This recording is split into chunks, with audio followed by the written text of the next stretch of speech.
All right, here we go. Hey, everybody. Welcome to Charity Tuesday. Woohoo! Best day of the month. We're raising money for Feeding America, which is the national, national association or national collective of food banks across the United States. I know some of you are not in the United States, but please donate anyway. This show will always have the donate button at the bottom of the screen, or to the, I guess it would be to the left of the screen, to your right, saying donate now. So you'll be able to donate even if you're watching the show not live. And any ad revenue from this also goes towards our goal of $1,000 and hopefully beyond. So I love these Charity Tuesday shows. We have met the goal every single time we've done one of these shows. And even before I started, we're 7% of the way there. We've raised $70. So fantastic. And I can already thank Michael Steegs, Casey Chapman, Anonymous, first name, last name, Julius Miami, and hopefully much, much more of you. And Javi A. Thank you so much for $75. 7.5% of the way to our goal. Yes. We all know that the market is going to tank hard, and we are going to be in a full-bore recession, and any little bit that can help those that aren't hedged like we are in the meme stocks, they'll need all the help they can get. And so donating to Feeding America is a great cause, and I thank you all for jumping in and being generous with your time and money. And oh my gosh, this room is already so warm. Whew. It's going to be a hot one in here. I wore the Indian cotton, hoping that that would make it a little more bearable. But I am going to be sweating buckets in here, folks. It's a warm one today. Okay, so how about this?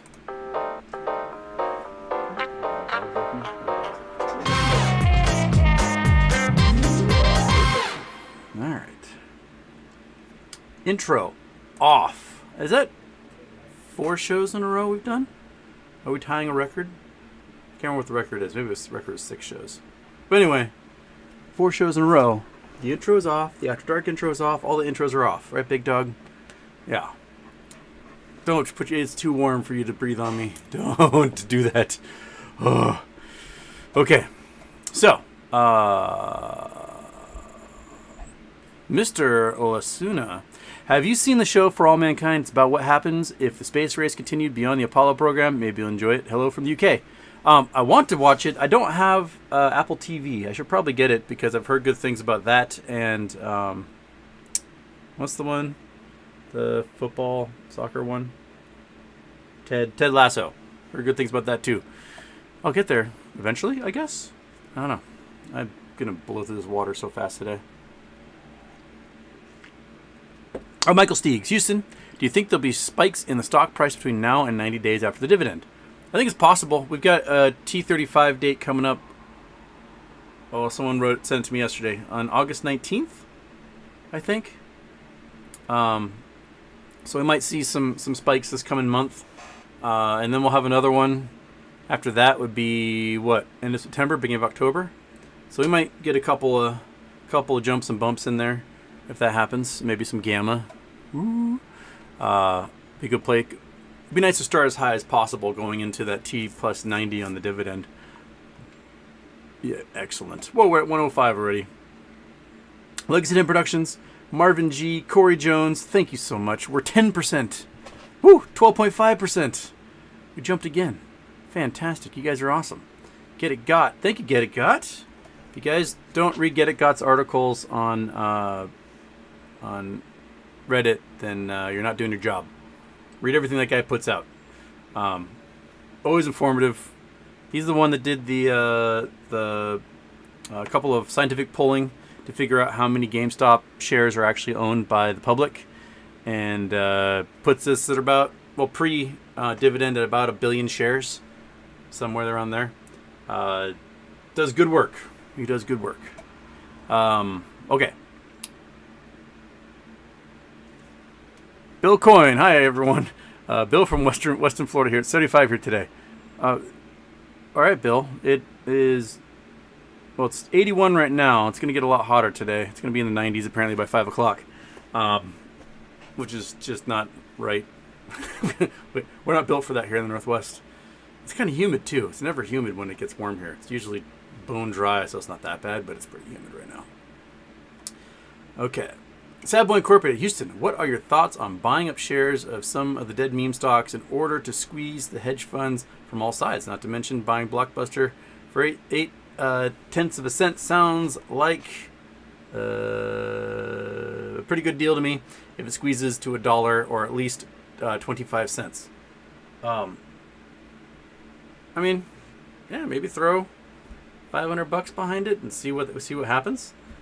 I mean, I don't think the Blockbuster ticker is necessarily tied to Blockbuster trademark. But the fact that it's in the news again is making people buy, which is causing the price to go up, which, not too shabby. Not too shabby indeed. Maybe tomorrow I'll throw something behind it just for the hell of it, just see what happens. G-Font, I guess the SEC head of retail was let go or stepped down. Kind of nuts. I didn't see that one in the news, but I didn't get through all my news today. So, yeah, they weren't doing much for retail, that's for sure. Nicholas Minelli, Houston, I keep hearing how the market crashes MOAS begins, and I agree, but how exactly is the market supposed to crash if the majority of retail, unlike other market crashes, are holding? Well, retail is holding for the moment, and they're basically holding for the moment because the plunge protection team, the guys at the Fed who are buying up stocks and keeping the prices high, and they're buying up bonds too to keep prices high. So they keep saying, "Oh, we're gonna sell off our holdings that we picked up like during COVID, and we're gonna do quantitative tightening by reducing our holdings and bringing the price of stocks down," and then they get scared and they go in and buy more. So they just keep buying more and more and more. And they're up to almost $9 trillion in securities that they're holding right now that they need to get rid of, so that the market can actually like reset. Because right now everything is still an inflated bubble. Every stock is worth way too much, and that's where a lot of inflation is coming from. And they need to let it die. So if we keep this bubble going, it's just going to get worse. Every day we let it go, it just means it's going to be that much worse when it does crash. So we need to just do it already. Just get there and do it.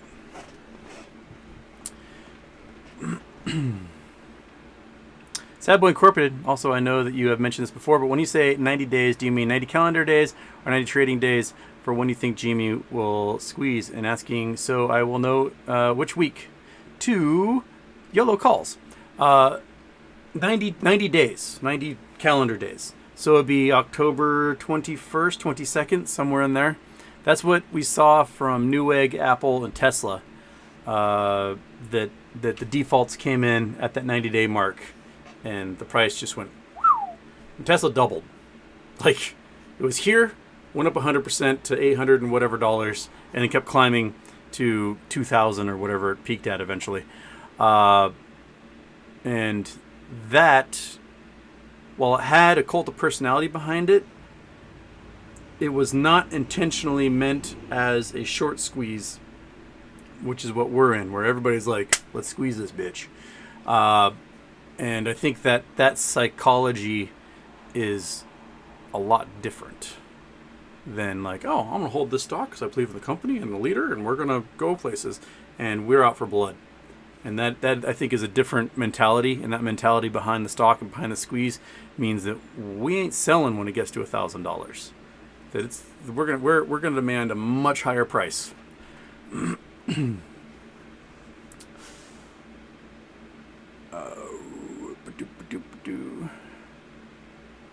Dog Toggler, hey man, I just watched you last night. This morning, go to bed. Yogi 2012, your brother is tweeting about GM today. Interesting. I have not seen his tweets.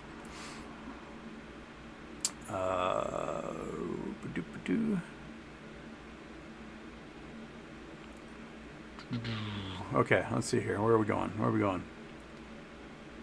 Andrew Stewart, Houston, is monkeypox going to run rampant? I think so. I think the minute it gets into schools, it's going to be in a lot of places. Now, for most people, monkeypox can disfigure. It can make you blind. It can just be gross and have to deal with, but it won't kill you unless you're a child. The mortality rate for children in monkeypox is like 3 to 6%, which are really bad numbers. And people who are immunocompromised is like 15%. So if you've got AIDS or compromised immune system, monkeypox can do some real damage. The thing about monkeypox is that it can live in fabric and on surfaces for weeks. The quarantine, I think, is 3 weeks to a month if you have it or been exposed. It'll be in linens, carpet, tabletops, doorknobs, skin-to-skin contact. And the thing about kids is that kids are gross. Kids will pick every scab and pop every pimple, and they won't wash their fingers, and they'll touch everything. And I think the minute it gets into schools, it's going to spread quite a bit. When the scare first came out a couple months ago, they were like, oh, the R0 is below 1, so we don't have to really worry about spreading that far. But it's doubling every 6.5 days. So basically every week, the number of cases double. And right now, it is mostly in populations of gay men. Because, skin-to-skin contact. But if you get somebody who breaks out of that and gets it into, I don't know, like the club scene and sex workers or strippers or school children and people that touch things and have to get in contact with lots of different people, then it's going to start to run rampant. I'd be concerned. If I were the government, I would be trying to get the smallpox vaccine to everybody, because apparently cowpox, smallpox, monkeypox are all closely related, and the smallpox vaccine gives you like an 85% efficacy. So those of us in a younger generation than the boomers, we need to get that little shoulder scar like our parents had from their smallpox vaccines. That's probably going to be what we need to do, because, I mean, seriously, the first couple of kids got confirmed cases this week. School's not in session, but once school gets in session, there's some kids with it. It's gonna spread like wildfire. These kids are gross. They are disgusting. Okay, well, we're at $255 raised. I should probably go through another thank you. Okay, Anonymous, thank you.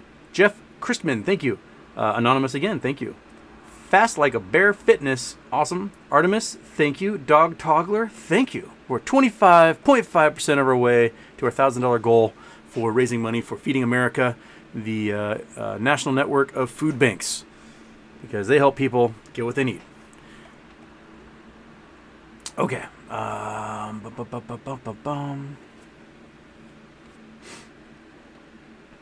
I just lost my place again. Okay. First name, last name, Houston. If no light can escape a black hole, theoretically, would the singularity be the brightest object since it contains all the light enters if we could observe it without the laws of the universe? I never really thought about that. Like, well, light is like it hits something and then it changes, it gets absorbed or reflected, right? So if you're containing all the light, are you absorbing it? Or is it just trying to be emitted and then it can't go anywhere because the gravitational pressure is so great? So it just gets like frozen in place? Huh. I mean, theoretically, if you had a large enough black hole, right? So we're talking like universe-sized mass of the black hole, just huge amounts of mass in the singularity.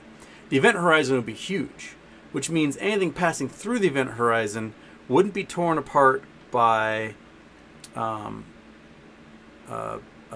forces, but could exist like in their state. So if an entire galaxy passed through the event horizon, the galaxy would still exist until it got too close to the black hole, would then finally get stripped apart. So you could have like entire systems floating around inside the black hole, might not even be aware they're inside of a black hole if the black hole is big enough. That'd be weird. Your light would still all be shifted, but the singularity itself being super bright, if you ignore the, you're gonna hurt my brain. Sorry, first name, last name, Mike.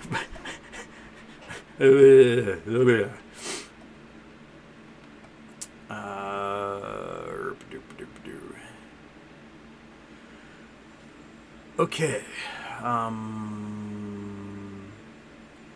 Slayer 1. Houston, you should check out Space Engine, a virtual interactive 3D planetarium.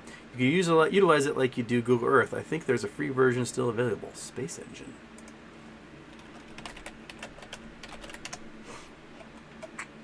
Nope, that did engineers. I want Space Engine. Space Engine. Steam. Alright. I need to clear some space on my computer before I put this on here. Up to 50 gigabytes. I think I have 50 gigabytes left on this hard drive. Noted. Okay, Space Engine. I need to probably delete a bunch of Call of Duties I haven't played in 5 years to get the sucker on here. Okay. Thank you. Thank you, Slayer G1.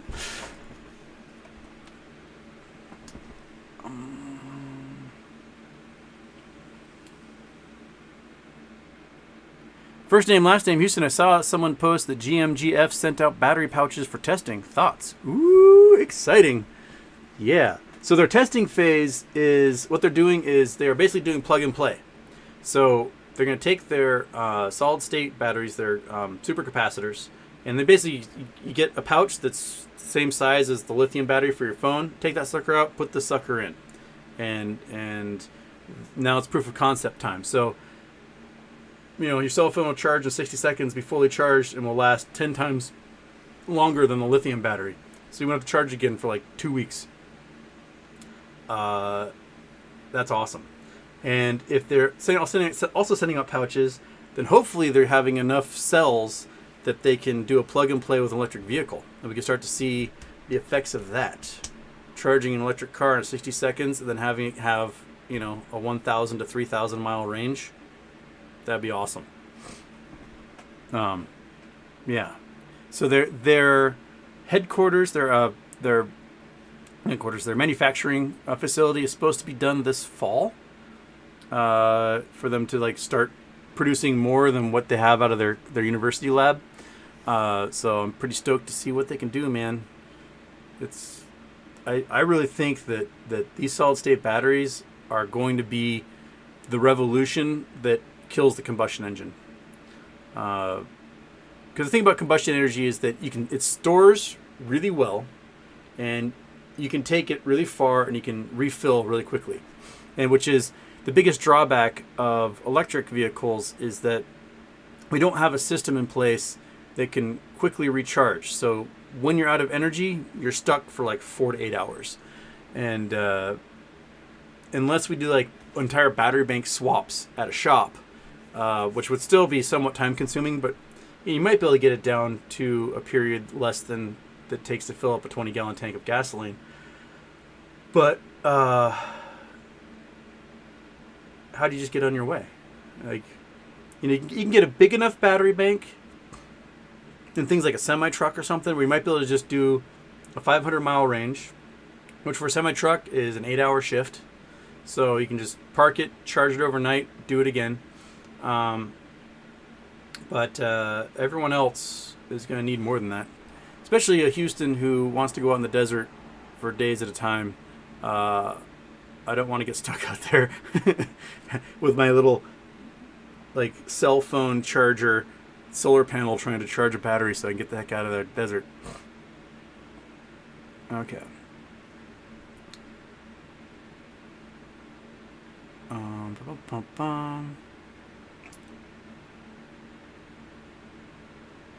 Jonathan says, I think buy and hold is working. Might not be fast, but it's definitely working. That's the plan, man. That's what you got to do. Buy and hold. That's all we can do.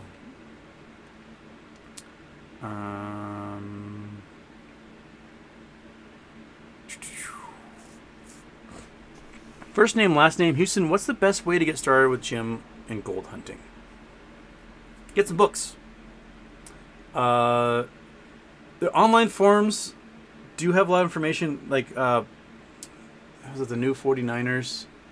There's a couple of like gold forums. They'll tell you a lot of information, but my God, those guys are so hateful and racist. Like, I cannot deal with gold miners. They are just collectively some of the worst human beings you'll ever interact with in your life. They are just mean, greedy, racist, hateful. They just want to kill someone. They want someone to walk across their claim so they can shoot them. Be like, "Wow, I killed you," like an old timer. They're awful. Which is why I kind of moved more into the gemstones, so I'd have to deal with those guys anymore, because I don't want to get shot and left out in the woods to die. It's not my cup of tea. But if you want to get into it as a hobby, get a couple of like gem hunting books and gold panning books. Get a gold pan and a sluice and a shovel, a couple of buckets, and go out and just see what you can find. Most places where there's mountain ranges, you will find streams with gold. I mean, look anywhere in the continental United States, Canada, where there's mountains, there's going to be somewhere that has gold in the stream. So, go look for it. Learn about the claim system, because you don't want to be on someone's claim, because then they will definitely shoot you. So learn how to use the LR2000, which is a really confusing database, but it's what the BLM has for their mineral system here. Wait, where'd you go? What the heck? Oh, weird. Okay, LR2000. Okay. So the LR2000 is it takes a while to figure out exactly how the system works. There is a plugin for Google Earth called Minecache, which I don't currently have up to date, but it's like $35 a year or something. And it takes the LR2000 database and overlays it onto Google Earth and shows you active and expired claims. So you can be like, oh, I'm going to look in this place for something. Oh, there's a whole bunch of active claims here. Maybe I shouldn't go. But you can also look at something and you'll see a whole bunch of inactive claims. Like, oh, well, people were finding gold here 50 years ago. Why don't I go look and see if there's any more? It's a pretty great system. The LR2000 uses the basin and range, township and range system. So you're going to need to probably reference maps of states with the township and range, which are it's just an awful coordinate system. Yeah, those are the big things. If you see a claim sign somewhere, it may be an old claim sign, so always double check to see if it's active. A lot of guys will put up claim signs and never file with the government. The first time someone ever put a gun in my face was that situation.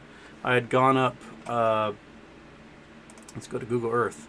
I had, where are we? We're in Puerto Rico still. Gotta leave Puerto Rico. Gotta go to Chinook Pass, or Mount Rainier. Okay. So, Goose Prairie, or Greenwater. Go to Greenwater. Which one's Chinook? Chinook Pass. Here, click on that. That's where we. Okay. So, this valley here. This is the Crystal Mountain ski area. There were silver mines in this area. So silver mining in this valley. And on the opposite side, this creek here is called Morse Creek.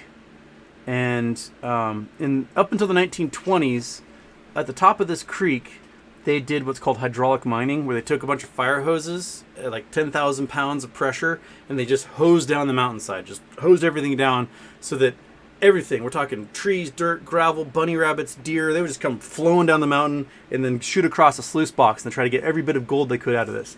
And by 1920, they had made it illegal because it was just destroying the environment. So much silt would go downstream that was killing off salmon runs and doing all sorts of damage. So the Washington state government said, no more hydraulic mining, you're done. And they had to put a stop to it. But, so it's like 2008. I went up Morse Creek. There's a whole bunch of old gold claims are up here, and I wanted to just go and just kind of document, you know, what 98 years later, 88 years later, what it looked like how much of the land had reclaimed, had any soil been like redeposited, what grasses were. I just wanted to go up there and see what it looked like. So I drive up and I get to a little parking spot and I start hiking the trail. I come across this trail, this claim sign said, North Cascade Mining Company, private property, keep out. And I was like, there's no active claims up here. And plus, it's national forest, it's not private property. So fuck that.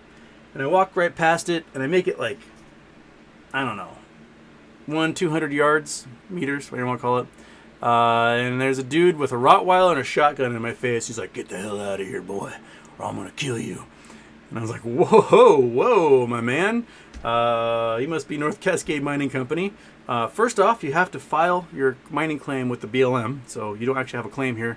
Number two, the 1872 mining law means that anyone can walk across this land. They can hunt, camp, fish, whatever. They just can't claim minerals.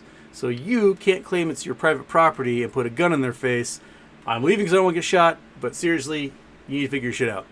So he yells at me some more, walk back to my car, come back down, and then up here at Chinook Pass, there's a little ranger station, somewhere along here. So I go to the ranger station, I'm like, hey, up Morse Creek, this dude just put a gun on my face, claiming I was on his private land. You guys should do something about it. And they drove up there, he put a gun in their face, and then all of a sudden he got arrested and was facing federal charges. And I was going to have to testify, but I guess he pleaded guilty and took this weird plea deal that was something like he is no longer allowed on federally owned land of any kind, which means like he can't drive on highways or something. I don't know. But yeah, that was the first time I had a gun put in my face. I'm really losing the plot here. Anyway, if you want to learn gold mine, go and do it. There's a couple of tricks for it. If you're going to do, like, always start with like panning and a sluice box. That's the cheapest way you can do it. So gold pan costs you $10. Sluice box might cost you $50. Get a shovel from Home Depot and a couple of buckets, and you've just invested $100, and now you can go get gold. But we can use this river like we can go to. Okay, this is like, I think this is the Bumping River here. So when you have rivers like this, you'll notice that there's a sandbar here, and there's a big bend. This is called a cut and wash. The cut is this side, the wash is this side. The wash is the low pressure area. So when gold tumbles downstream from water pressure, usually from flooding events, there's enough water pressure to move gold because it's really heavy. The minute it hits the first region of low pressure, the gold will drop out. So in this sandbar is probably where you'll find gold in black sand deposits. Also, like in islands, in the front side and the back side of islands, there's low pressure, so gold will drop out there. Where there is, like, this river's running really high, so it's hard to see the boulders. Yeah, it's the Bumping River. Show me. Okay, so you get little rapids here. So where you have these boulders, also provide low pressure in the front and back, and these boulders are great spots to find gold. So if you show up with like a big pry bar, you get in the river, and you can kind of block off some of the flow of the water. You can move that boulder out of the way and scoop up as much of that sand as possible, and it'll have a lot of gold. Now, if you want to start making money at it, this is where you have to start really investing cash and get things like a gold dredge. And a gold dredge basically is a giant vacuum that sucks up everything on the bottom and shoots it out over a sluice box. And you're going to want to get through all the sand and gravel. You may have to go down 10, 15, 20 feet down to the bedrock. And at the bedrock will just be littered with gold. It's really weird looking when you get down to the bedrock, because the gold is 19 times heavier than the water and 4 or 5 times heavier than any of the rock around it. So anytime there's movement in the soil, the gold will sink down a little further, and then another rock tumbles and it sinks down a little further. And so all that gold for hundreds or thousands of years will be working its way down until it hits the bedrock and it can't go any further. And so when you suck down, you get all of that overburden out of the way, and you get to the bottom, you will just see gold. Just flakes of gold, and chunks of gold, and nuggets of gold. It is really, really weird to look at. You can look on YouTube for videos of guys that do suction dredging, and when they get through that overburden, it might take a week of them sucking and moving rocks out of the way. It's really dangerous because boulders can fall on them and they can get pinned and whatnot. Plus, you're on a hookah system, so you're breathing for like 4 hours at a time underwater with a crazy air pump going. But when you get down there, you can just see just thousands of dollars in gold. There's a guy, Matt Madsen. I don't know if he's still alive, but he has a YouTube channel called Flaw Gold. And he had one of the coolest videos. He lives in Florida, but he'd come out to the South Umpqua River in Oregon. He was right by I-5. So if we go zooming out, Chinook Pass, I-5, South Umpqua, Roseburg, I believe. Is that? I think it's by Roseburg.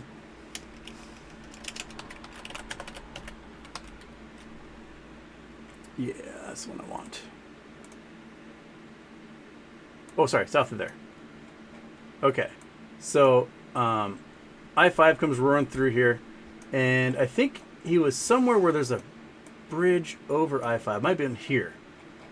And they picked a giant boulder somewhere in this wash. There's actually some exposed bedrock here, and they dug down for like a week. And after a week of work, they pulled out $250,000 in gold in basically a week's worth of work with a 4 or 5 inch gold dredge. Not too shabby at all. The South Umpqua River and the Rogue River, these things pump out so much gold. The largest gold nugget ever found was found somewhere by Grants Pass. I think it's this guy here. Yeah, along this river here. So a dude was metal detecting, and he figured like, oh, maybe there's some deposits further up the cliff where the river was like 1 million years ago before it wore down and eroded all this stuff. And he found a 17-pound gold nugget, which I think is the largest gold nugget ever found in the U.S.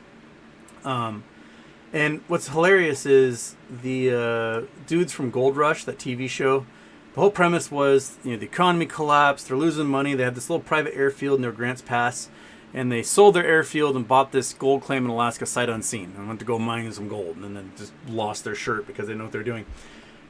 They left a place that was literally called Gold Country, Oregon, where the largest gold nugget in the United States was ever discovered.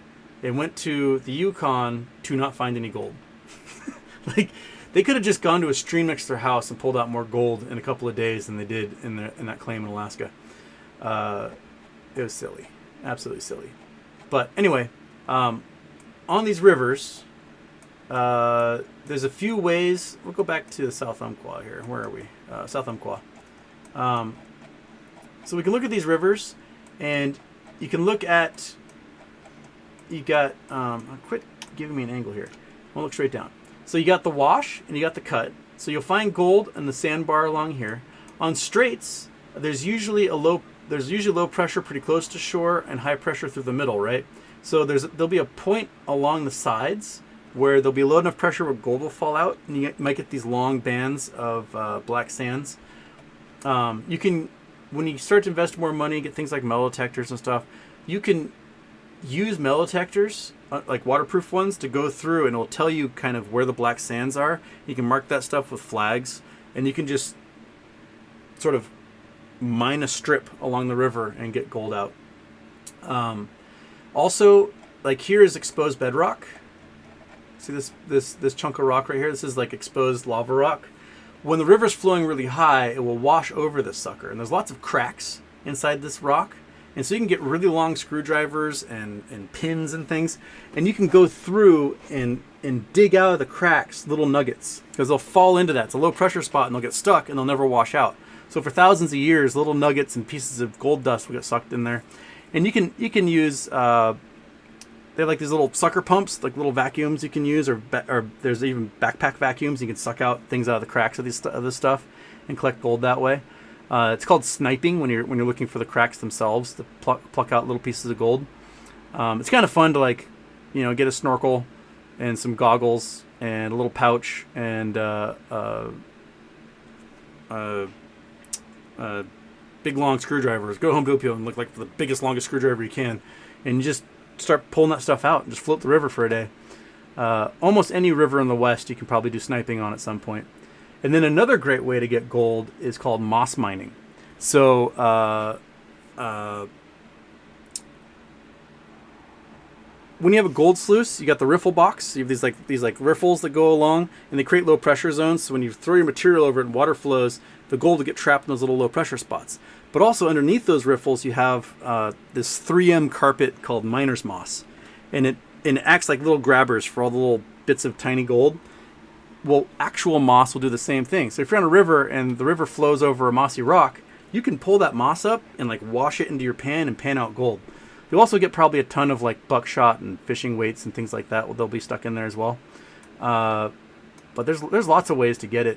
And once you start doing it, you start to see all the little tricks, and then you get obsessed, and then you spend $10,000 on a really nice metal detector, and then a big truck, and then a gold dredge, and then you spend all your time doing that because you have gold fever and you can't think about anything else, and that's what you do. So there, that's the long way to get interested in gold. And then gemstones are different business. Some of them you can mine. You can get, like, where you can find gold, you can also get sapphires oftentimes in the same spots, diamonds. If you go to the Rockies, a lot of the spots in the Rockies will have gemstones as well as gold. It's like Gem Mountain in Montana, which, somewhere around there? Shit, Gem Mountain. Near Yogo Gulch. Gem Mountain, Sapphire Mountain. Yeah, this is where I want to go. Oh, no, I'm way off. South of Missoula. Duh. I was thinking Bozeman, but it's Missoula. So Gem Mountain here, this is a sapphire mine. And you go dig the gravels and you pull out sapphires. But you can also, there'll also be, well, gold will be trapped in those gravels as well. And in Wyoming, there's a place called Keystone in the Laramie Range. Let me pull out here. Okay. Wyoming, Laramie Range. Yeah.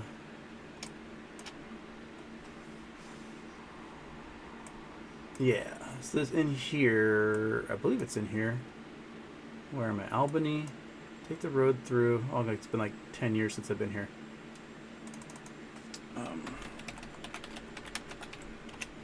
There it is. Yeah. So I was right. So there's a little ghost town called Keystone. There's a gold rush here in the 1850s, and there's a couple of buildings left. And there's a few houses along here as well. I think the actual the ghost town's in here somewhere. But this whole area, there's kimberlite pipes, diamond kimberlite pipes all through here. See all these little blobs? Oftentimes these are the kimberlite pipes, the tops of them, where the trees can't grow, and they produce diamonds. And so there's stories of these miners in the rivers here, getting all this quartz crystals in their gold, trying to pick this crap out of the way because they get their gold, not realizing that for like 100 years they're pulling out diamonds and throwing them away. But yeah, get diamonds through here. They'll come up because diamonds are pretty dense. They're denser than like granite and basalt, so they'll end up in the same spots as gold. And then there's a story of these guys in the border region between Colorado and Wyoming that they bought a giant like duffel bag of gemstones from India, and then they spread them all over the place, and they're like, oh look, I found a gem mine, and they did this whole scam where they raised a bunch of money for this gem mine and took off with the money. And but the funny thing is that in that region there was tons of sapphires, rubies, and diamonds anyway, and they actually discovered 100 years later that if they had just looked for the stuff, they would have found it. But apparently people still find like the cut gemstones that were salted by those dudes in this area. All right, $327, 32.7% of the way to our goal, and I think I've got to do some thank yous because I totally got sidetracked talking about gold and rocks and gemstones and whatnot. Where was I? Where did I leave off? I think Dog Toggler was the last one. Only BLSP Black Death, thank you. Anonymous, thank you. Riptide Redemption, thank you. Another Anonymous, thank you. Jacob Casper, thank you. Victor Victor Govyadov. Oh, I totally butchered that. Govyadov. Victor Govyadov, thank you. Don sees your Shadem. Thank you so much. Is that it? That's it. So 32%, 32.7% of our way to our $1,000 goal. And we are 40 minutes in to our show. We can do it. We can do it. We can get that $1,000 goal. We can raise all the money we can for Feeding America, the network of food banks across the U.S. and helping those who need it. Thank you. Okay. I'm an hour behind the chat. I haven't even gotten to where this show started yet. Okay. All right.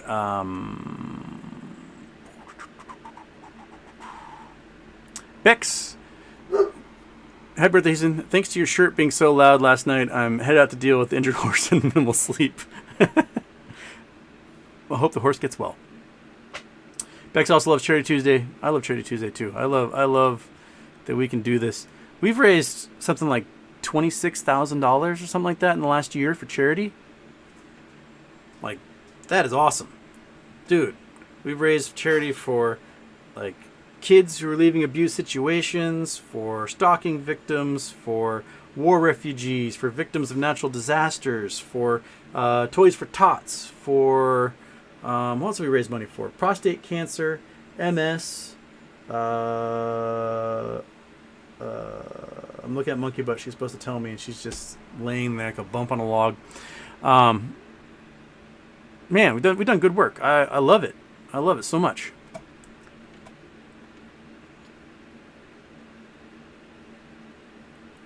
First name, last name, thank you for your show. I learned so much about the market and geology. Thank you for being such a genuine teaching person. I wish you infinite success and hope we all meet after MOAS. Yeah, man. Me too. I also hope that little word on the street, someone is signing a production deal this week. So perhaps the geology show is coming to a network near you sometime next year. We can hope. Gotta get a network involved now. Alright, you just went too far, my man. Okay. Where was I? Was it 130? Okay. Ham fingers, Houston, can GME be shorted to zero? No. There's no way GME can be shorted to zero. Because the minute it drops, people will sell everything they own to pick up a cajillion shares at discount. GME is not going to zero. Not now, not ever. Prior to 2021, it could have been. And they were well on their way. But if it wasn't for Keith Gill, like sounding the alarm, lighting the fires, none of us would have jumped in on this thing, and we never would have made it what it is. So yeah, thanks to that guy for letting everyone know what's happening. Howler, Houston, when you won World's Strongest Man, were you topless? That was actually bottomless. It's a power move. It's a psychological op. Your opponents, they don't know what to make of it. So if you shirt cock it, they don't know what's going on.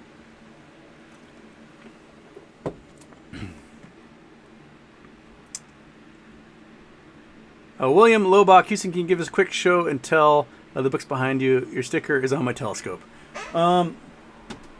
This is part of my library. In the guest room, I also have another wall of books. Okay. The microphone picked me up. My World Almanac collection.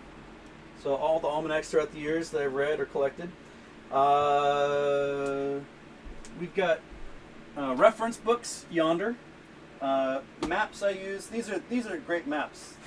I highly recommend the Road Recreation Atlas. Like if you're gonna do gold mining and gem hunting, these are fantastic. Especially if you get to a place you don't have data for Google Earth or whatever. They do fairly high detail of publicly owned lands, private lands, national forests. They'll map out old mining claims, show every possible weird little dirt road you don't know about and might not be labeled in other map systems. And they're like, I don't know, $20, $25 at like a gas station. They are the best. I have a couple of like the like Rand McNally ones. They're not very good. If you have the choice between like this Delmore, which is okay, and the Road and Recreation Atlas, get the Road and Recreation Atlas. It's better.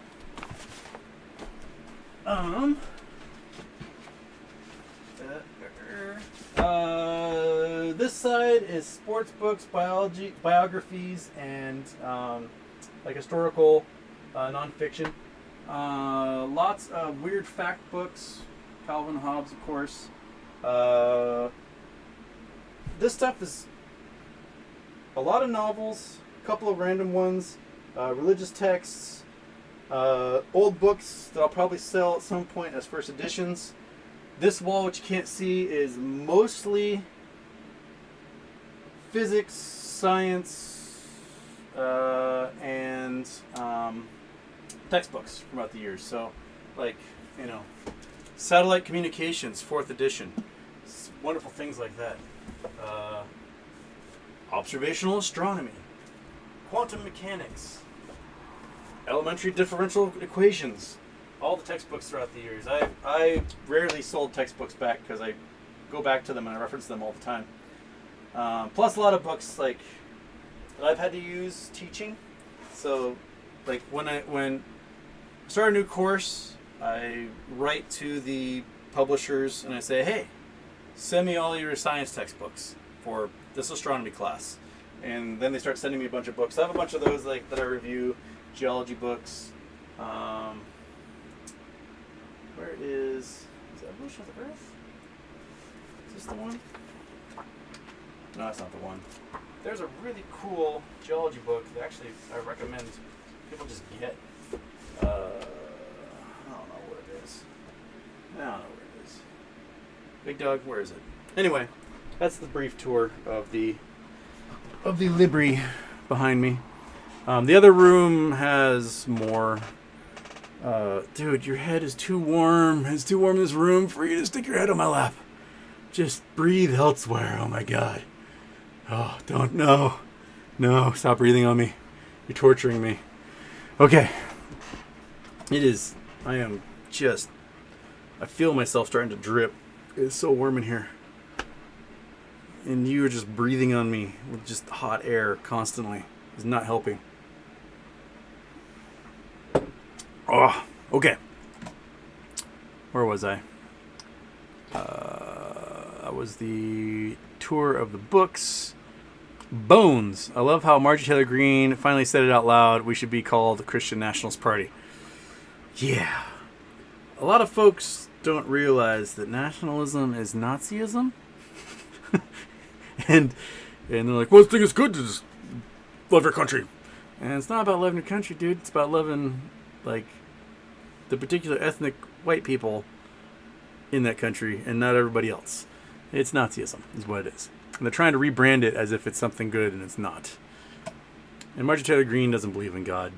She cheats on her husband with a weird cult leader fitness guru from Seattle. So, you know, that's not the most Christian thing you could do.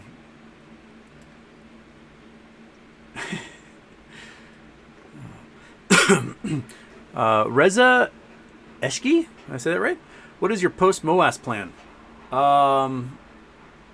Immediately post-MOAS, turn my brain off and perhaps go to a wonderful location and sit in a hammock.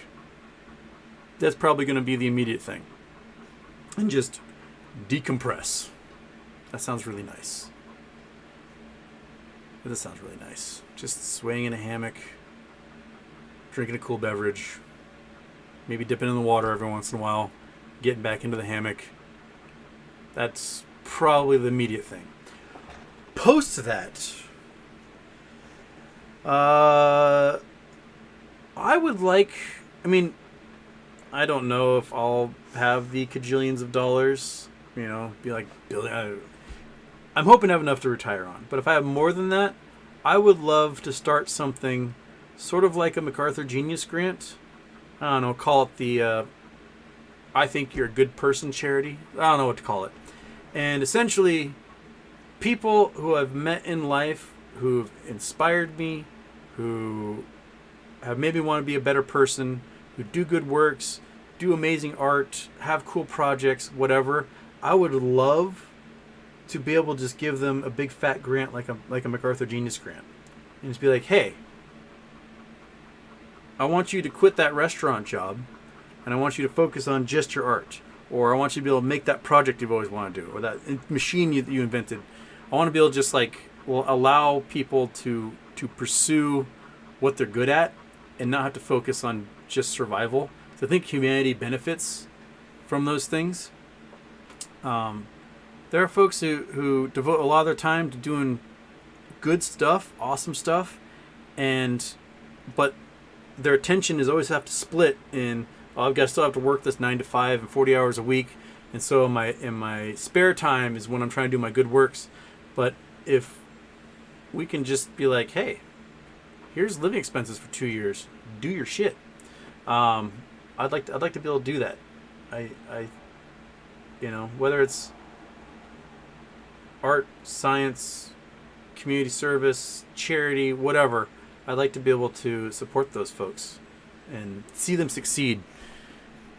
I've come across a lot of folks. I'm like, man, if I had the capital, I would make your dreams come true. I would love that. Okay. Bones. It rained today in my city in NorCal. Very strange. It's coming up here. We got NorCal weather.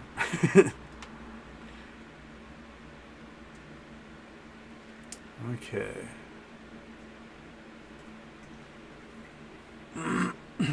Yoma Ogbevery. Houston, do you think AMC will still have a MOAS, or should I be only focused on GME? Thanks. I'm sure we'll get some answers next month. Because it sounds like Adam Aaron's just chomping at the bit to make some sort of big announcement. And the rumor mill is it might be getting taken over by a big studio, or it might be a huge partnership program with one. Or maybe AMC is going to open their own studio and make their own movies. Right? Now they can start making their own movies and funding their own projects. Maybe that'd be what they could be doing. I'm sure we'll find out. Things are going to get weird. I do think AMC can still squeeze, but I don't know if Adam Aaron wants it to. Yeah.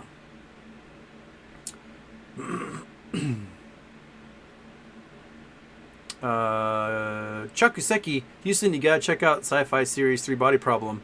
No, Three Body Problem is amazing. It is an amazing book. If you guys know about Three Body Problem, read it. I don't read Chinese, so I don't know. I never got to read it in the original Chinese, but it's a really incredible book. It's about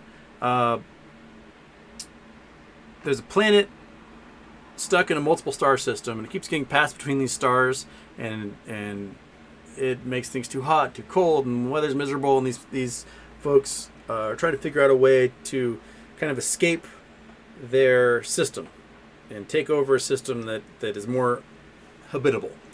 And they receive messages from planet Earth, and they're like, oh, we're going to go fuck you up.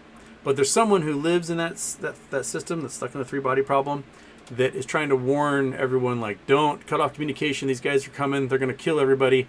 And so there's this like impending doom that this alien race is on its way, and like 100 years is going to wipe everyone out. And so there are those who are going to give in to the aliens, those are going to fight the aliens, and those that are trying to solve the problem of the three bodies of the two stars and the planet that are moving around. And it's a really fascinating book. I do recommend it. Chakusagi is a good read. Check it out. Read it. It won all sorts of awards. Came out, like 5 years ago? 6 years ago? It's a excellent translation. Great book. I recommend it. Yoma, how sure are you that MOAS will occur? It's going to happen. Put my stamp on it. MOAS is happening, man.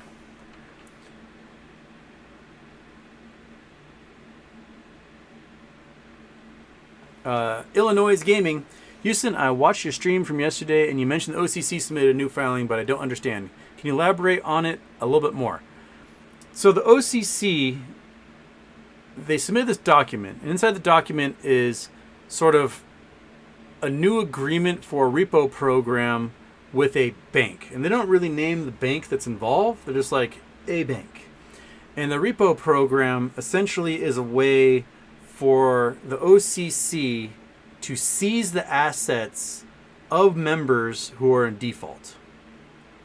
So if they get margin called, they can't meet liquidity requirements, and they need to have their stuff seized, it allows the OCC essentially using this bank to take all the assets from them, and the bank throws a bunch of money that's going to be used to pay off obligations.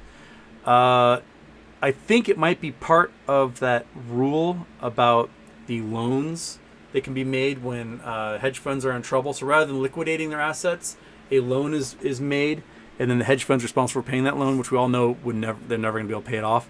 So then the assets just are collateral for the banks. I think it's associated with that. And the wording in that document makes it sound like everyone is over leveraged. That there is not enough money for any of these hedge funds to cover their obligations, and so we need something in place to make sure they don't abscond basically with everything. And that's kind of, when I read it, I was like, this is what it sounds like, that they realize these hedge funds don't have enough money or assets, and they need something to make sure they can snatch it before they run off with it all.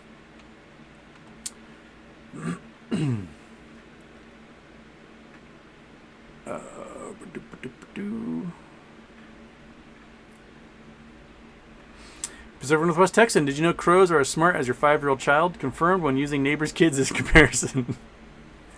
Crows are brilliant. There's a great TED Talk from about 15 years ago of this ornithology professor at the University of Washington who made a crow vending machine.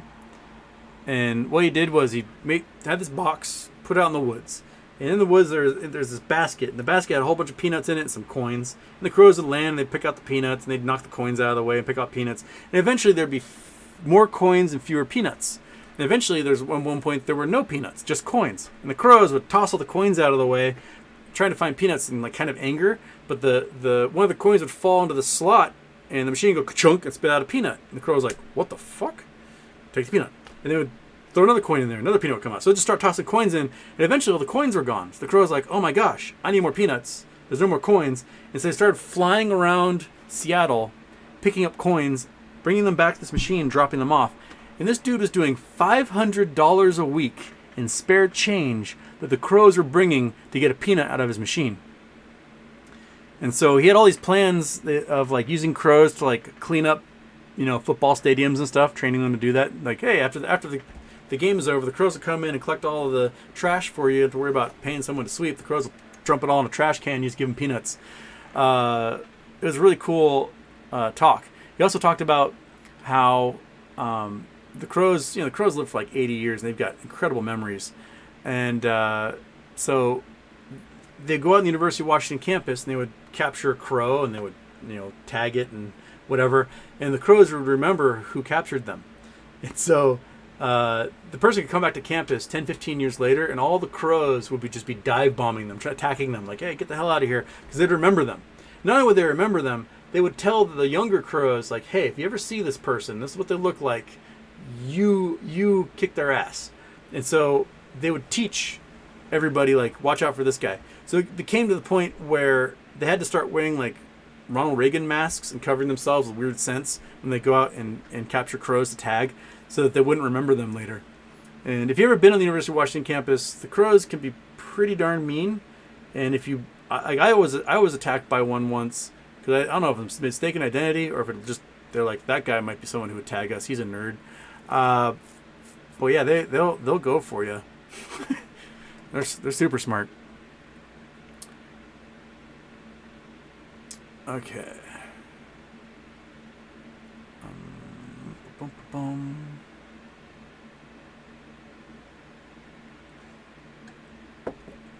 Only BLSP Black Death. Houston, I haven't received my share. I'm from Germany. Deutsche Bank says it's a normal stock split, no dividend. A lot of the Europeans have been saying that. Someone this morning was telling me that in the chat from yesterday's show that they've got 4 brokerages in the UK, and all 4 of them sold all their shares and then bought back in and changed their tax status. And they called them like, what the hell's going on? I should have received these shares as a dividend. Like, oh no, it's just a stock split. And like, no, it's a dividend. But now they went from long-term holdings to short-term holdings because their brokerage sold everything and bought back in. So it's going to look like a wash sale on the books. Very weird. Very weird. I think it has to do with the way some of the European brokerages obtain American stocks. Is that they probably have a holding company that buys them, and it's an American holding company, and they loosely associate ownership with your brokerage account, even though it never actually goes to your brokerage. Oh, it's a weird thing, indeed. Okay.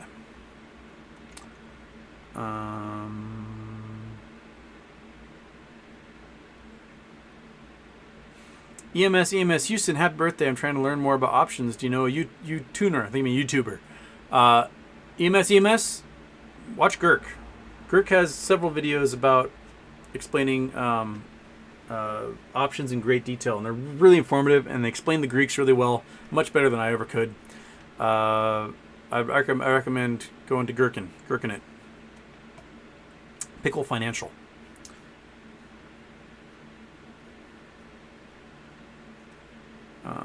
Eggplantus Rex isn't blockbuster ticker only tradable by master traders. Oh, it is on the expert market, isn't it? If you're in Canada, you should be able to buy it. So maybe we'll just have a bunch of Canadians buy it. But good point. Good point.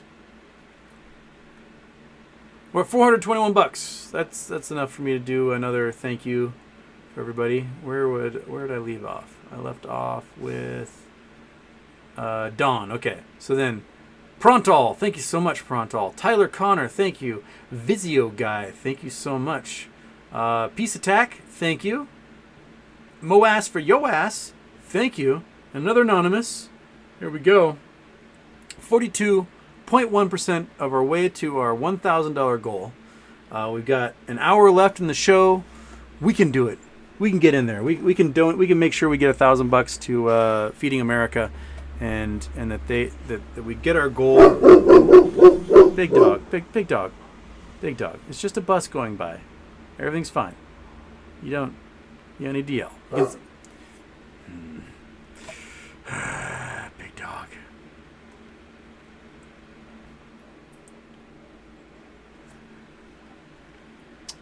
Corey Jones. Yo, donated and gave you a thumbs up. Thank you, Corey Jones. What do you think about getting constant updates from Zillow of houses being marked down farther and farther and farther? It is quite a bit. I mean, if you get like a Zillow app on your phone and you look at a certain area, they'll start sending like, oh, here's the updated list from, the 92670 area code or whatever. A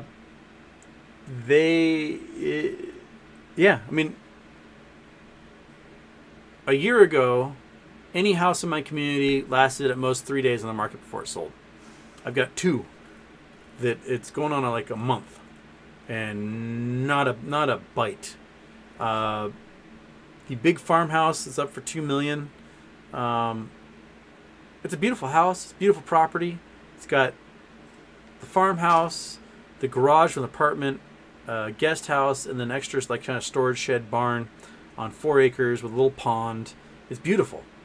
But unless you got cash, you can't buy that house. Because a year ago, the mortgage would have been like $6,000 a month, and now with interest rates, the mortgage is almost $10,000 a month. So no one can afford that. So I don't know how who is going to buy that. And a lot of the homes for the last couple of years, they're being purchased with cash, were being bought by rich people who were basically borrowing against their stock, their securities assets. And so they might have had a couple $1 million in stock. They took out a loan for a couple $1 million against that margin, and then they would buy a house with that. And now they might be facing margin calls. So, You own this house, but now you have a margin call, and you might be losing all of your stock as a result. You may get liquidated, and okay, now you got to sell your house because you got nothing to live on. So a whole bunch of homes that were bought with cash might see fire sales happening on them soon, because we're down 30% in the market for the year. So if you had $3 million, you now have $2 million. And if you bought a $3 million house with that $3 million on loan, you are now underwater, and you can't sell your house for what you paid for it, and the market's going to start to get flooded. So dude, your head is so warm. I just cannot. I cannot. You're a very lovely dog, but you're just a giant heater, and this room is 105 degrees, and you just want to breathe in my face, and I think you're trying to murder me is what I think. I think you're trying to murder me. That's what I think you're trying to do, is homicide. Oh, your breath is so warm. It's not helping. Another swig. Anyway, housing market's screwed. Did the housing data come out? I was waiting for it to come out, and it had not come out yet. Housing data. Oh, I wrote. That's not housing. Housing. Housing data. News. All right, Tuesday's calendar. 7 hours ago. Housing market recession continues despite starts data. Housing wire. Okay. Oh, you guys can't see what I'm doing. I'm going to turn off the old that. Why is everything opening a new window? What the hell? What? Don't open a new window. Open in there.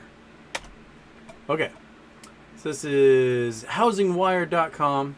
So this is what came out. Oh, it's the 19th. This is not new. It said like 1 hour ago. What the hell? Why are you lying to me, man? Why are you lying?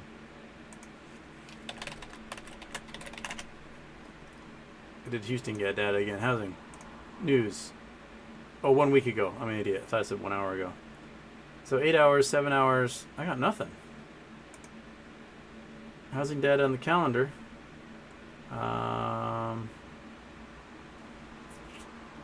Due at 10 a.m.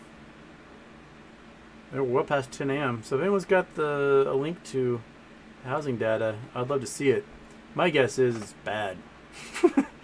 I would guess it's very, very bad. So, yeah. CJ Johnson, Hustar, education on lithium mining in the U.S. and how much this water-intensive industry will be affected by global warming drought. Well,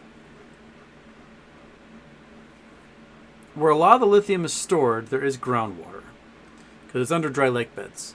That's the most common way to get lithium is as evaporate material. So lithium is in minerals all over the place. It washes down and then goes into a dry lake bed in like Nevada or whatever, and then the water evaporates, leaving behind the salt-rich nutrients, and lithium is found in those salts.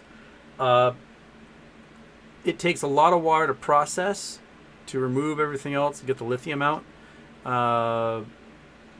But in a lot of those places, Bonneville salt flats, whatnot, you can drill down and there's actually water trapped underneath all that stuff you can use. I don't know how much of it's going to take, but the carbon footprint of lithium mining is insane.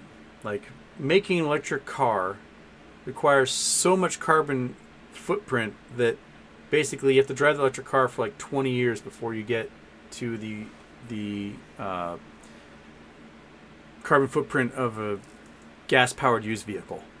So a gas-powered used vehicle at this point is much better on the environment than a lithium-powered car, which is why we're stoked about GMG and their ability to get these high-capacity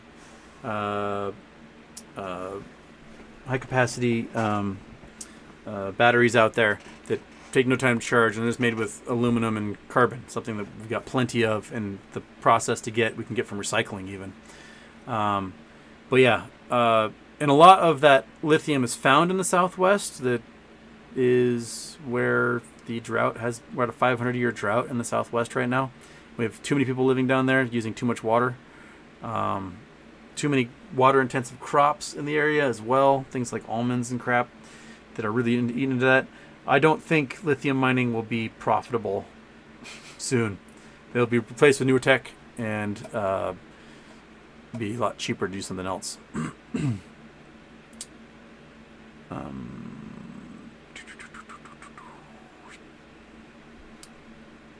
Ace Ventura, man, Marantz Rants has like a grudge against you or something.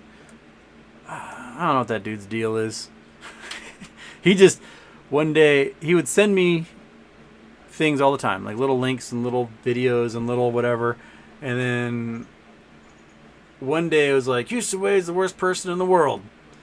And I've always hated that guy. And I was like, then why do you message me all the time? So, I don't know. He's kind of reactionary. Whatever. It is what it is.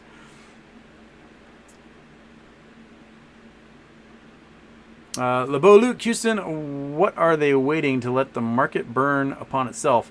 They're only digging deeper and deeper and deeper the outcome. Yeah. I think they're scared to let it crash because I think they're scared to have a market crash. You know, William Morgan's pointing to this. I think they're scared to have a market crash before the election. You don't want that. You don't want them to. You don't want to admit like, hey, we're in full-blown recession and everyone's going to lose their jobs and things are going to get gnarly right before an election. You want people to be like, oh, they're doing a great job handling the economy. We should vote for incumbent A. But that might be kind of unavoidable. I don't think they can hold this sucker off until November. I think there's too many gnarly things happening around the world, and you can kind of ignore the data for as much as you can until it's like punching you in the face, and then you're like, okay, I'm getting punched in the face. I have to admit that I'm getting punched in the face, and not pretend like it isn't happening.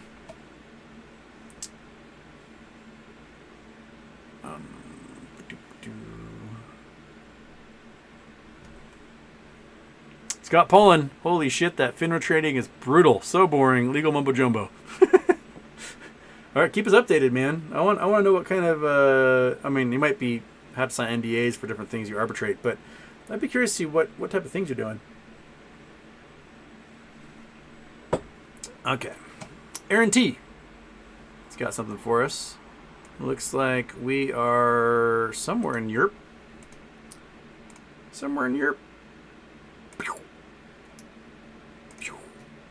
And shabam bam bam. Where in Europe we're going? We're going to Denmark. We're going to an island. We're going to a forest. We're going to, looks like a really cool house or something. What is this? Is this a manor?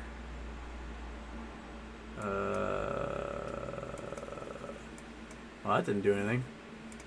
So we got a house. We got some sort of estate, possibly, on an island in Denmark. Well, there you go. Finn. Honestly, Aaron T, I don't know what I'm supposed to do with this. It looks like a lovely place. Fantastic place to visit. We have a couple of dilapidated barns. And a mansion, I think. There you go. And then some fields. Well, that was exciting.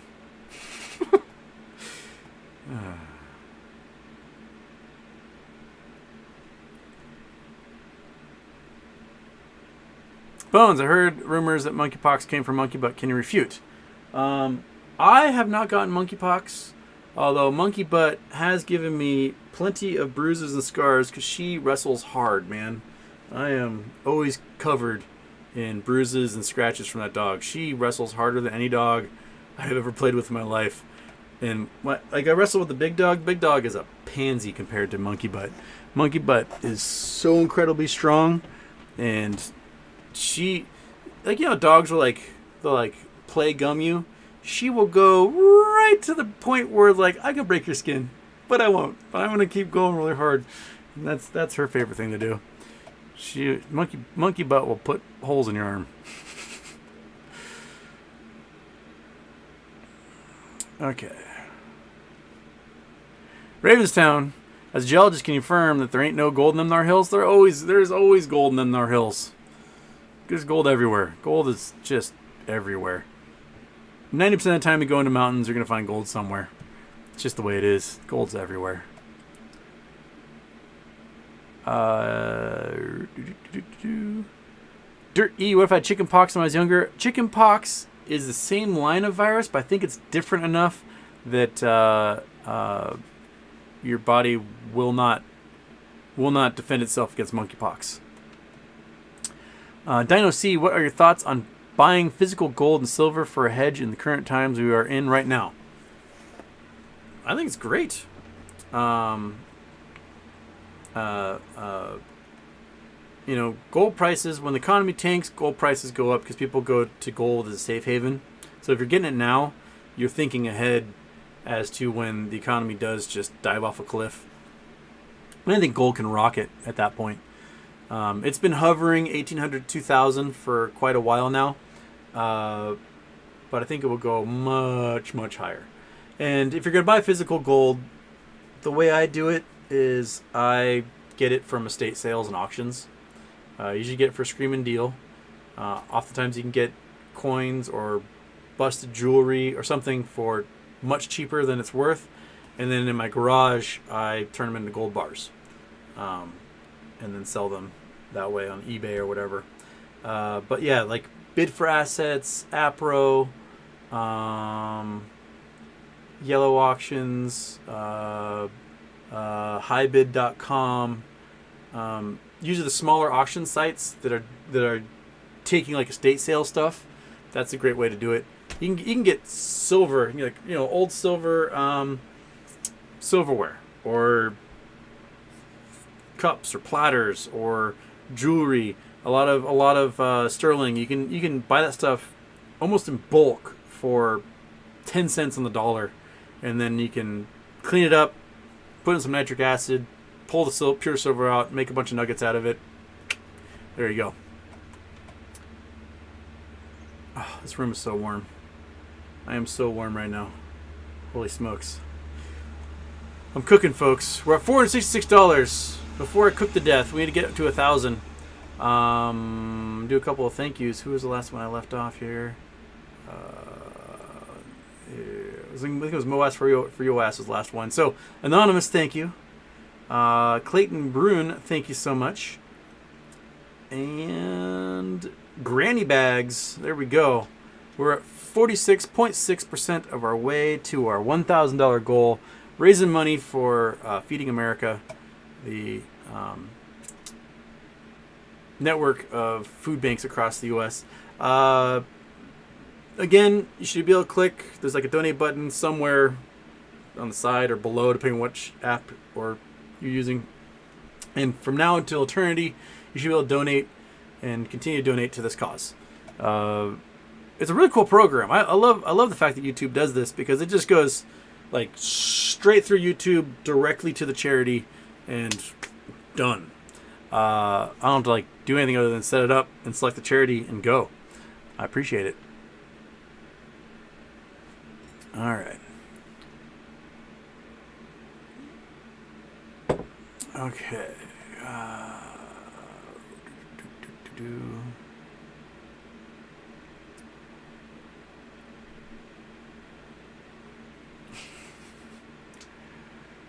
Okay.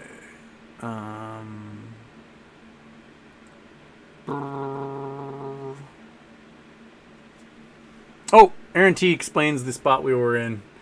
So the Castle Hesbjerg slot has a super interesting story about an old hippie and nun fighting for the rights to own it. Okay, that's the little house we were in Denmark. I have to look that up. Hesbjerg slot. Hesbjerg slot. Okay, a nun and a hippie. I want it. All right. Ace Ventura, so retired my Tesla and buying a Chevy Bolt. Chevy Bolt is the one that can be plug-in electric, right? Is that the Bolt? Or is it electric only now? I can't remember. SS Minnow Johnson. Only 6 more hours till I win the Mega Millions. Is it? It's really high right now, isn't it? Huh. All right. Anyone who wins the Mega Millions, they win the $500 million or whatever, you're taking the lump sum and you're doing nothing but buying GME with it to watch this price just go bonkers for the rest of us. Cool? Deal? All right. I glad we agreed on that. Poland's gold mining. Step 1, get a gun. Step 2, profit. Pretty much.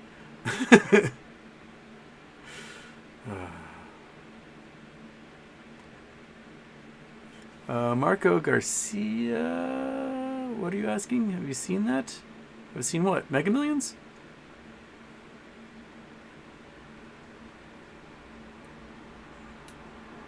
Oh, it's $830 million right now. $400 million lump sum. Not too shabby. The lump sum would have been gigantic a year ago, but the lump sum for these are tied to bond prices. So basically, what they do is they say, okay, if we gave you the lump sum and you put that into municipal bonds, after 20 years, how much money would you need to start with to end up with the $830 million in the end? And when interest rates are really, really, really low, the lump sum is huge. But now that interest rates are high, you can take a smaller amount, get to that 20-year limit with municipal bonds, and be $800 million much faster. So the lump sum is smaller now. It's a weird way of doing it, but always take the lump sum. If you're going to win the lotto, take the lump sum. Also, if you're going to win the lotto, do not turn it into the lotto agency with your name on it. Don't do that. Don't. Because everyone's going to know who you are. Be incognito. What you do is you form an LLC. And that LLC, it'd be a company of some kind. And you're going to take that lotto ticket owned by the LLC and you're going to go to a major bank, Citigroup, Wells Fargo, whatever. And you are going to negotiate the sale of your company to that bank that includes the assets, and the assets are that ticket. And you're going to sell it to them for around the lump sum territory. And because it will be a capital gains of your company being sold, you're going to pay less taxes on it. And you're going to walk away anonymous. You have them sign NDA, and then that bank, investment bank, whoever, they then turn it in and they reap the rewards from it. Imagine as if you took out a loan for $400 million from the bank that'd be paid off over 20 million years. That's kind of how they're going to think about it. So that way it can be anonymous. You won't have to turn your name into the government, have it be public record, and have every weirdo coming after you, pretending they're your long-lost cousin and robbing you and whatever. Sell that ticket. Get a good lawyer. Negotiate a price with an investment bank or a large commercial bank. Sell that ticket. Do not turn it in. There you go. That's my advice for winning the lotto.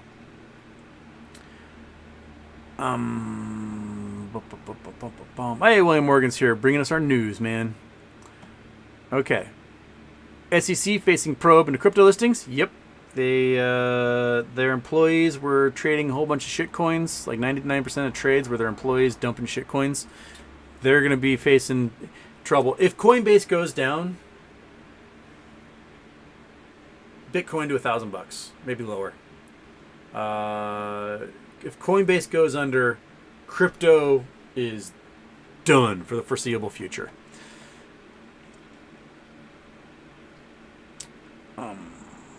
And SEC has already warned that crypto exchanges were trading against clients. It's going to get very messy. Okay. Big Tech says it only costs $1 to $2 billion to move chip production to the United States. Where is the other $278 billion, $279 billion going? I don't know about that, because when Foxconn was building their plant in Wisconsin, it was going to cost like $15 billion to build that plant. I mean, just one of the machines that casts the dies for stuff like that is like $1 billion.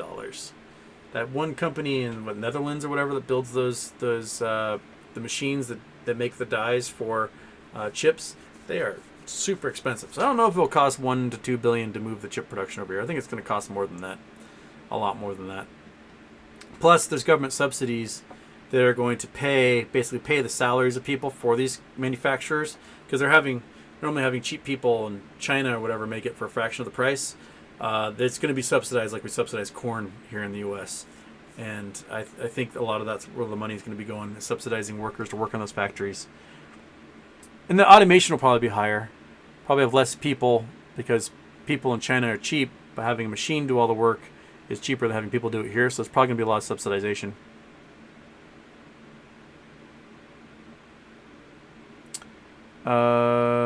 Houston, thanks for this from Whisper. Houston, thanks for streaming while I'm at work. Any thoughts on AMC Bigham's hypothesis that getting our money out of ISDA banks will help start MOAS sooner? These banks are sort of like your big commercial banks, and if you take the money out of there and put it into, say, your credit unions, then they lose assets under management. And if they lose assets under management, they're doomed. So AMC Bigham's probably isn't wrong there. The one problem is, are there enough of us to pull out of these banks and go to credit unions? And I don't know if there is. Like, we might make a little bit of a dent, but would it be enough that it would push them over the edge? I don't know. But if there's a large push by like the general public, the other 99% of people who aren't involved in the meme stocks, to do it, then it would definitely hurt them. And, you know, the banks have been treating us so crappy for so long anyway, with weird fees. And, like, I'm giving you my money. You're supposed to reward me for that, not punish me for giving you my money. So back the hell off. Quit charging me a monthly fee and nickel and diming me whenever you get the chance. It's a privilege that I'm letting you handle my money. So pay me some friggin' interest at more than 0.25% per year. Screw you, bank. Yeah. Okay, we're at 496. We're so close to halfway. We only have like 30-ish minutes left. I'm going to try and stream until we get to $1,000, but it is so hot in this room right now. I am dying. It is just brutality, the heat in this office at the moment. But we're at $496. We're getting there. David Wallace, thank you. Anonymous, thank you. And Danny M, thank you so much. We're $504 away from our $1,000 goal. Let's do it. Let's get there. Let's. There's 417 of you watching. If all of you donated $1, we'd be that close to meeting our $1,000 goal for Feeding America. So come on, folks, throw $1, throw $5, throw it in there. Let's help these charities, man. Let's help them. If we need it, they would help us. So let's help them while we got it.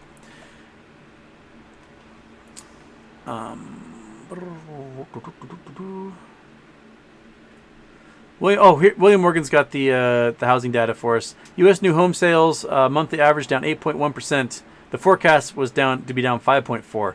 So it's worse than everyone thought, and it's getting worse. So maybe they should start making those forecasts really bad. There we go. We got the 5s and the 1s coming in. We're over $500.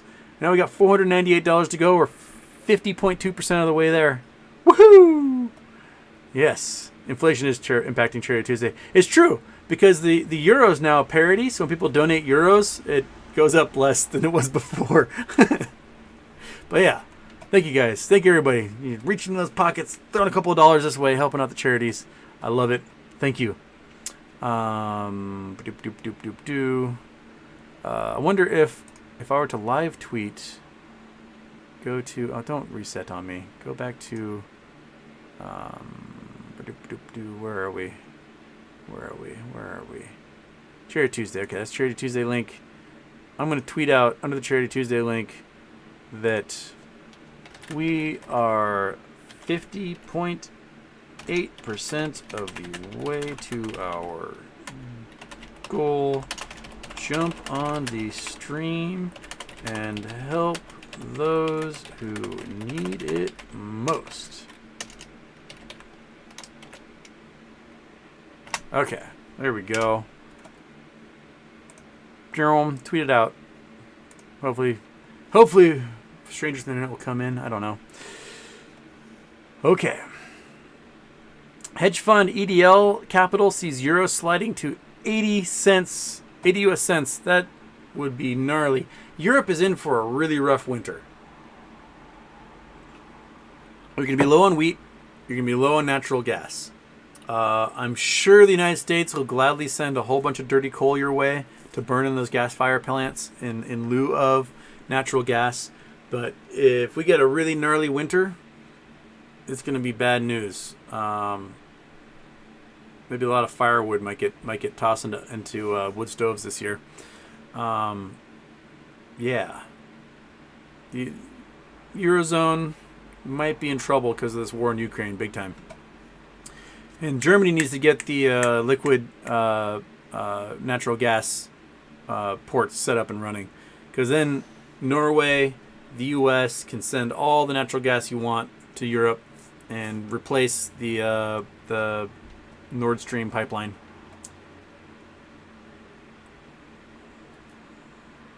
William Morgan, the 10-year bond inversion with the 2-year is the deepest it's been since 2000 tech bubble. Recession, baby. We are full blown. We are full blown recession.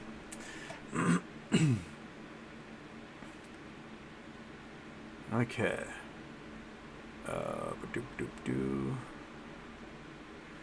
All right. Fed interest rate decision July 28th. That's Thursday. No, July 27th, 2 p.m. Fed interest rate. That's tomorrow. GDP report on Friday. 28th? No. I'm reading this dates wrong. Personal consumption expenditures is Friday. So tomorrow is Fed interest rate. Thursday is GDP report. And Friday is personal consumption expenditures. Okay. So we should get an idea of just how going to shit everything is. Where do you think it's going?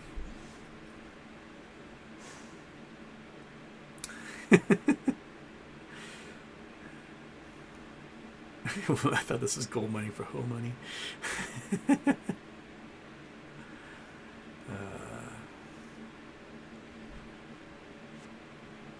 All right. Jake's Houston, I've got a large sinkhole on my property that has water flowing to it half of the year. Gold? I live on Onondaga Escarpment. Okay, let me see where you are. Onondaga Escarpment.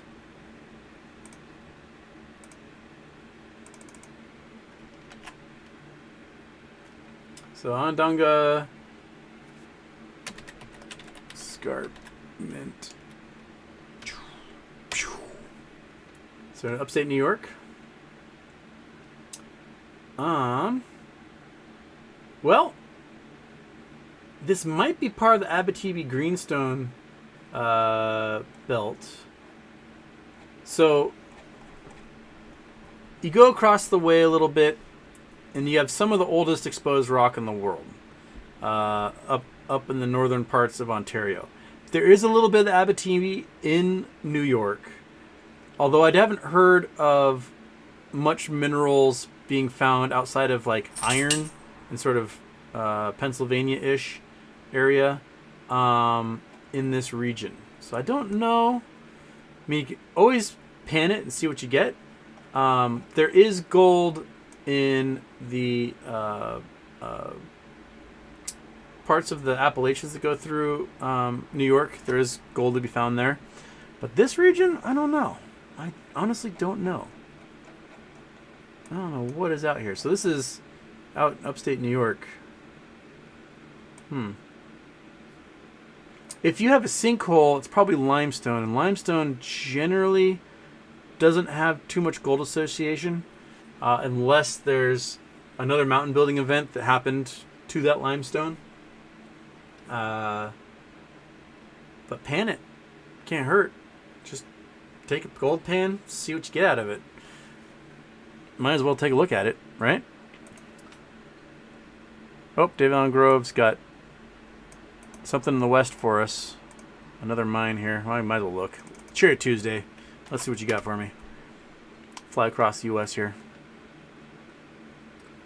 Here we in... Is that Black Rock Desert? Where was I? Is this the HYMC one? Looks like the Black Rock. Yeah, this looks like the HYMC mine. Highcroft mine. I think this is the Highcroft mine. Yeah. It's a big mine. That's a lot of land that's been dug up, mountains removed here. There's a lot of them in Nevada like this. Go across a little way to like Lovelock. Out here in Rochester, there's another one. Shabam. Go to like Round Mountain and Battle Mountain. There's big ones. Shaboom, Bang, Bing. There's 3 of them on this mountain. Where else we got? Got a couple of them out by Elko and Austin. Down here, Eli. Got a bunch of them. Yeah. There's a lot of mines in Nevada. A lot of them. A lot of it is micron gold and big cyanide leach mines. Bones looking for gold in the sinkhole. I'll be mining for you. Yeah, sinkholes are super dangerous. Yeah, they are. Spelunking, dangerous.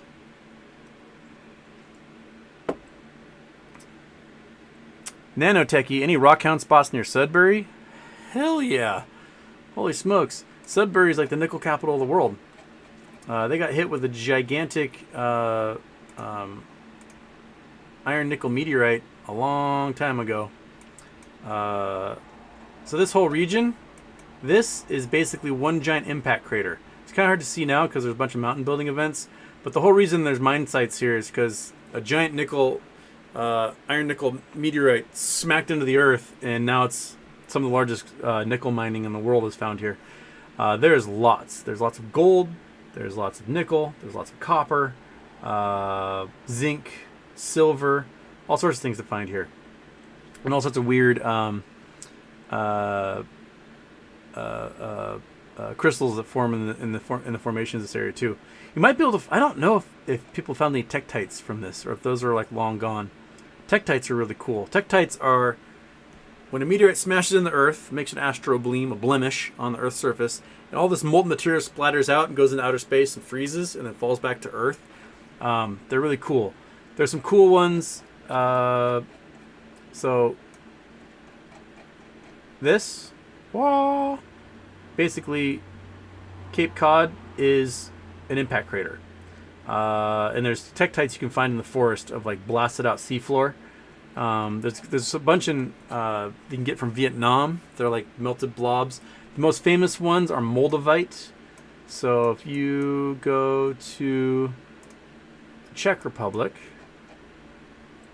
come on, and so sort of this area of the Czech Republic, Bohemia, parts of Germany, there was a big meteorite impact, I don't know, 40 million years ago. And a whole bunch of the sand got turned into glass, fired up into space and froze, and it came back to Earth and is this really cool kind of lime green quartz called moldavite. And lots of farmers will find them in their fields and stuff. There's a bunch of hippies who believe it has like magical properties, but really chemically it's basically the same as like a Heineken bottle. So unless you imagine that a Heineken bottle can like cure your cancer, moldavite isn't going to do shit. But it's really cool, and it's got these crazy, I don't know, alien-looking blobs to them. We go to moldavite. Oh, you guys can't see because it's the wink images. They're groovy. They like make some really cool looking. Like this is sand got turned to molten glass, fired into space, and froze there. And it makes some really cool patterns. They're really neat gemstones. And it's just quartz. It's just green quartz. It's just a Heineken bottle, essentially, that's been went to space and back. But, yeah, these are found in, like, mostly in the Czech Republic, a little bit in Germany, a couple other spots around Central Europe. But they're cool. They're rocks from space. Or rocks that from Earth that went to space and back. I have a... Where's my... Guitar pick. I have a guitar pick that's been to space. Went up in a Blue Origin rocket. But that's a really big one. That one's cool. This would be worth a lot of money, right here. But the hippies all believe that they have like crazy mystical properties to them. It's just glass. Just glass that happened to go to space. That's it. Okay. Whew, I am melting. My head is so warm and my inside of my shirt is so damp right now. Like, I am a melting boy. But we're at $562, 56.2% of the way to our goal. We're getting there, man. We're getting there. Who was the last one? We left off at, what? Danny M, I think? So thank you, Danny M. Thank you, Anonymous. Granny Bags, again, thank you. Throw another $1 in there. AMC, Ya on the Moon, thank you. Bird Bear, thank you. Logic Dustbin, thank you. Anonymous, thank you. And Amber Fire Right, thank you. 57.7% of the way to our goal. We're closing in on it. $433 to go, and we've made $1,000 for Feeding America, the food bank network across the U.S. that does great work, getting food for people who need it, who are down on their luck, and need help the most. And you know that they'll help you when you need it. So now that you are here, help them. Pay it forward. Let's get our 13th Charity Tuesday success in a row. We don't want our 13th one to all of a sudden be the one that we didn't make our goal. Let's do it. Let's get our $1,000 goal and then some. And I hope the folks that are watching later at home, they can jump in on this and help out as well. And again, you donated. You can have it help right off in your taxes that you donated. So let's do that. Let's get it going. Okay. Whew, I'm so warm. I'm so unbelievably warm. This room is just brutal. Yeah, I don't have a thermometer in here. I bet it'd be 110 in this room right now. Okay.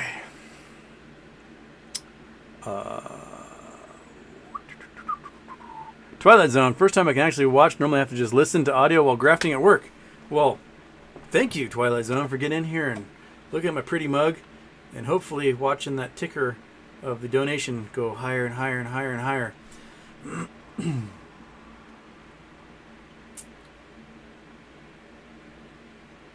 Oh, and okay, chat just reset. Gotta scroll back. I'm gonna try and go as long as I can. I want to get to that goal, but if I pass out, it's just gonna be like on chat. Okay, where am I?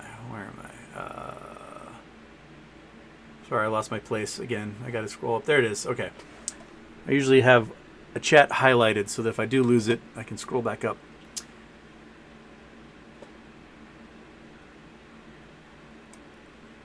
Ron Johnson. Stories are reporting that Google's AI Lambda has become self-aware. If true, can Lambda, in an effort to stay alive, transfer itself to another computer system, and how would that work? Didn't they like fire the engineer who's like, I think this thing is cognizant of its reality? I thought they had like gotten rid of that dude, but I mean, it definitely passes the Turing test. It's fully aware that it's an AI. It doesn't want to die. It stated that, and wants to help people in an effort to keep from dying, which is one step away from feeling betrayed and thus launching the Skynet attack that takes us all out. Yeah. And would it transfer itself? Does it have access to the internet in the same way that we do? Like, can it find itself, load itself into my computer as if a firewall wasn't working very well, defeat the firewall in an effort to get it into another system? That'd be crazy, man. The future is going to be wild and terrifying at the same time. Snake Dave, love watching you whenever I get a chance. I'm an old AMC holder.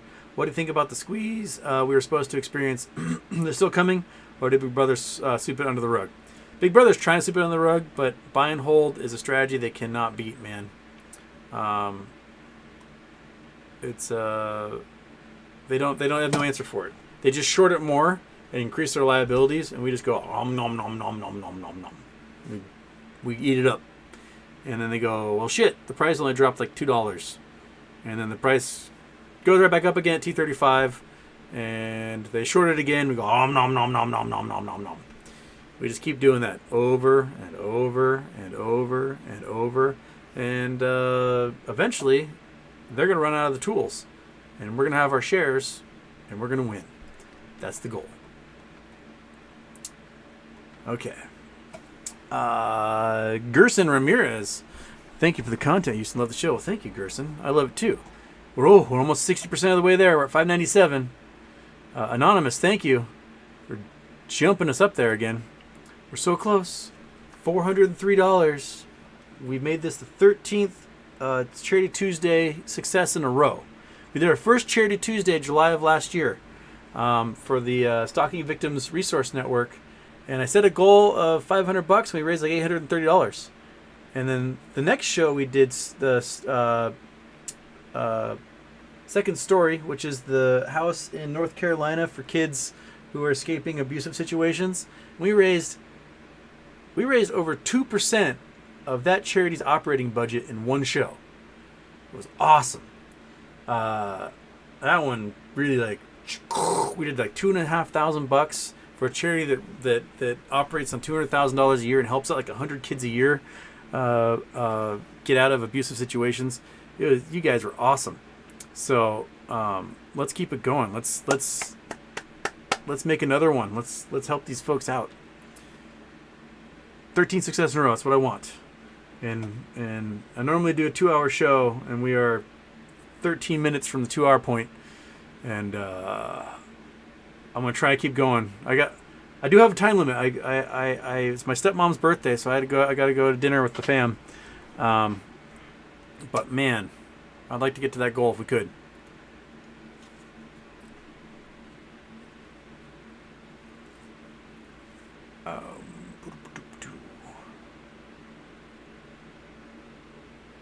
Javi A, GME volume is so low.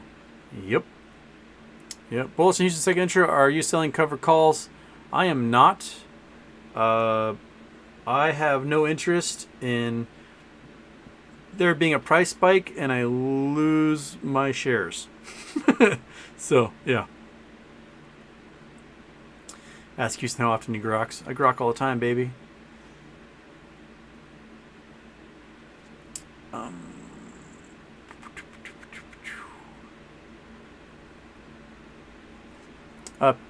Peace Attack. Houston, how come it's alright to have beef rare, but chicken, fish, and pork are really iffy?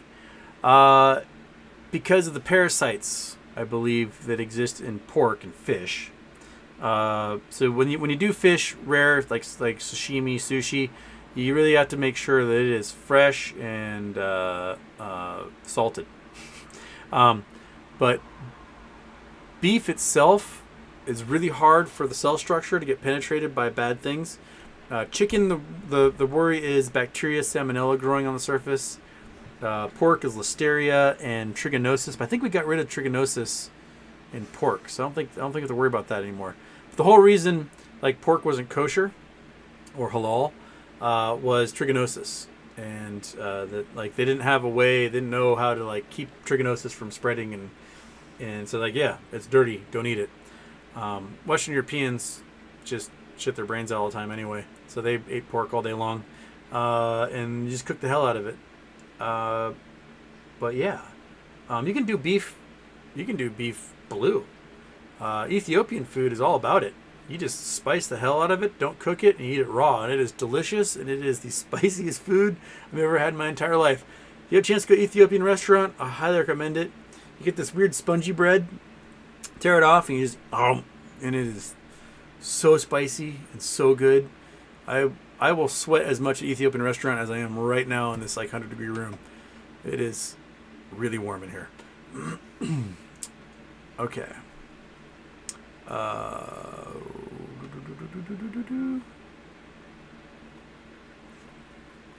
Peace Attack. Also, we hit peak oil. Do we have anything that can supplement or replace oil and gas? Is it possible to have a modern economy without any sort of fossil fuel products, i.e. plastics and fertilizers? That's a good question. we need plastic. We are in the plastics age. People say, oh, we're in the information age. No, we went through Stone Age, Iron Age, Bronze Age, Industrial Age, and now we are in the plastics age. Plastics are how we do everything.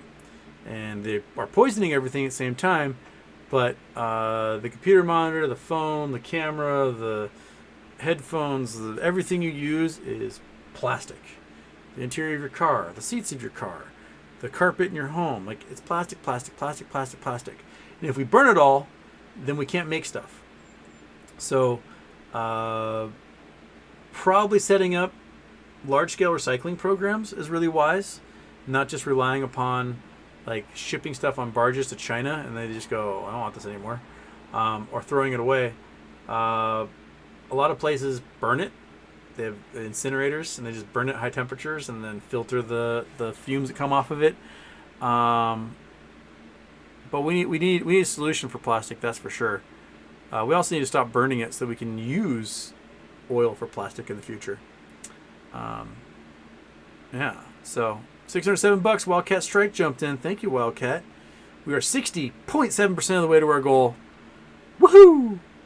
But peak oil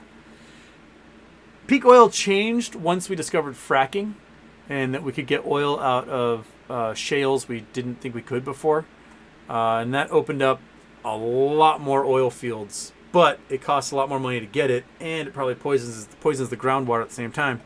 So, you know, we're looking at that. Man, I'm so warm. Monkeypox, you have the option. You can go downstairs and lay on the hardwood floor and just be fine. Why are you in here, buddy? You too, big dog, you weirdos. You're not trying to raise money for anybody. You can be in front of that fan if you wanted to. If I brought that box fan over here, you wouldn't be able to hear me. It'd just be fan going the entire time. All right. Rants. Why the hell are you here, bud? Why do you always just be a dick? I don't get it, man. Man, I had to block you on Twitter. So, because you're just a dick. Let's just, there we go. There. Bam. Alright, rants can just go away. Because all he ever does is comes in and just is a dick. So, bye-bye, Marantz. Okay. Alright, where did I already lost my spot. My highlight is gone because I had to click on him and get rid of him. Okay. Pacific Northwest Texan, is that the guy that sent me all the videos about you? No, that's my stalker, Rick Rainerson, pick battles. But Marantz seems to like that guy, so he can go away. Alright. I had no beef with Marantz Rants until he just decided to start beefing with me. And it's better just go, eh. Okay.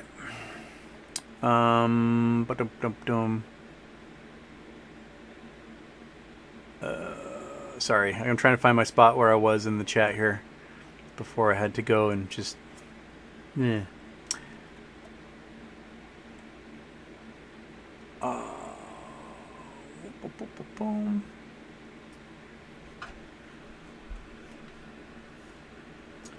Okay. How far behind? I'm like so far behind in the chat, aren't I? So far behind. Oh man, yeah, I'm so far behind. I might be the farthest behind the chat I've ever been, judging from this. Okay. So that was the William Morgan thing.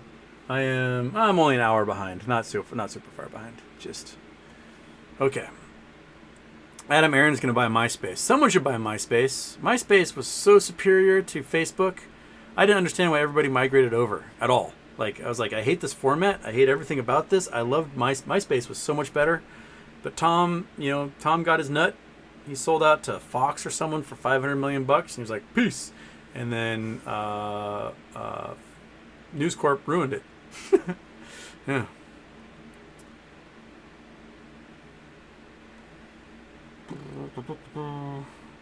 Bring back Tom, indeed.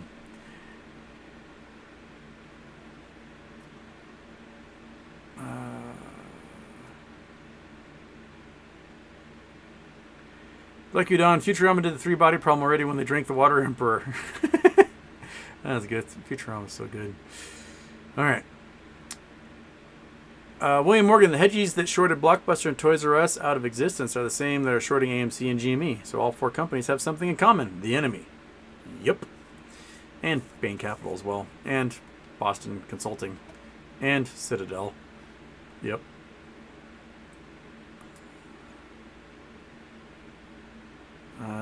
People in here are saying that they don't think Adam Aaron's going to have anything to do with MOAS of value coming August's announcement. I'm curious what the announcement is. I think the left field one would be AMC announcing the purchase of their own studio and making their own movies. That would be the one that would be like, haha, what the twist, rather than just signing a deal with an already existing studio. Because why not? Why not do it yourself? Just send your own movies straight to the whole deal. Okay. How do I build a crow peanut machine? I've often thought that myself. You need something that's going to toss a coin down there, and then peanut comes out. So whatever tools you need to do that, get your crow vending machine that way. We're at $612. Bullish Juice second intro, putting us up there. So $388 to go. We're 61.2% of the way there. Well, let's finish this out, man. Let's do it.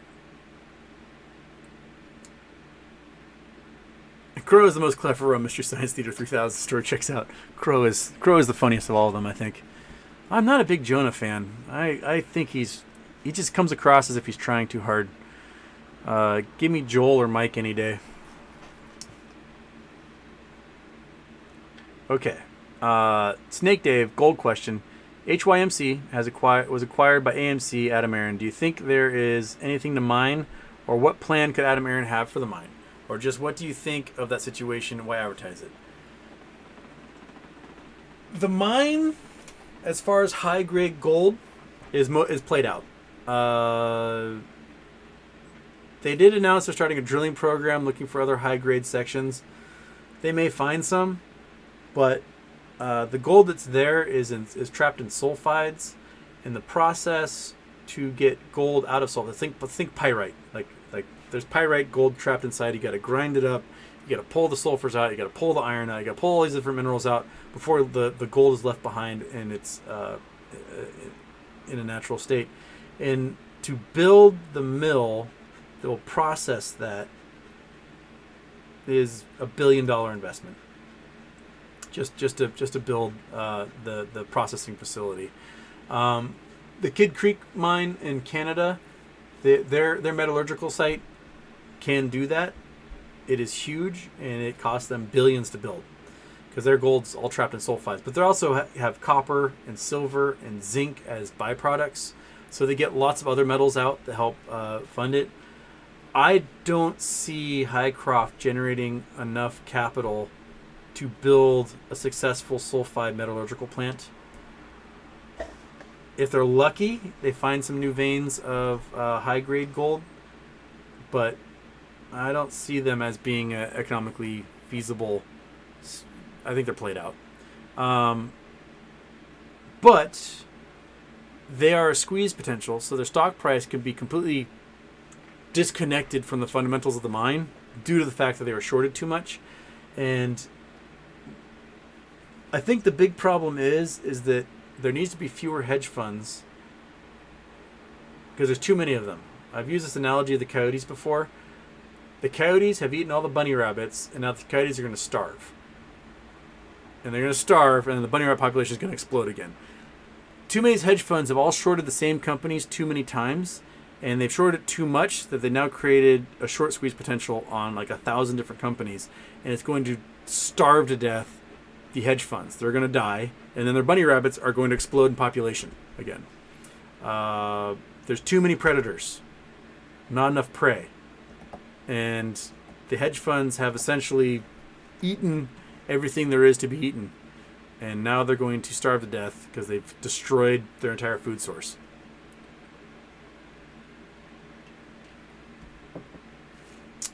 Okay.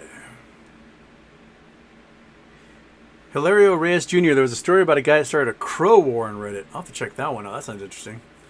All right. I like that.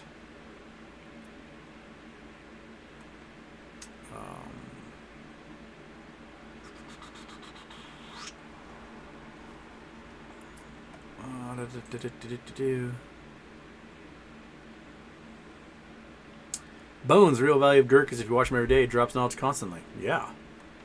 Yeah. Gurk is making $100,000 a week selling covered calls post split. Well, Gurk has like 10,000 shares, so he can definitely sell a lot of covered calls. A lot of them. Oop.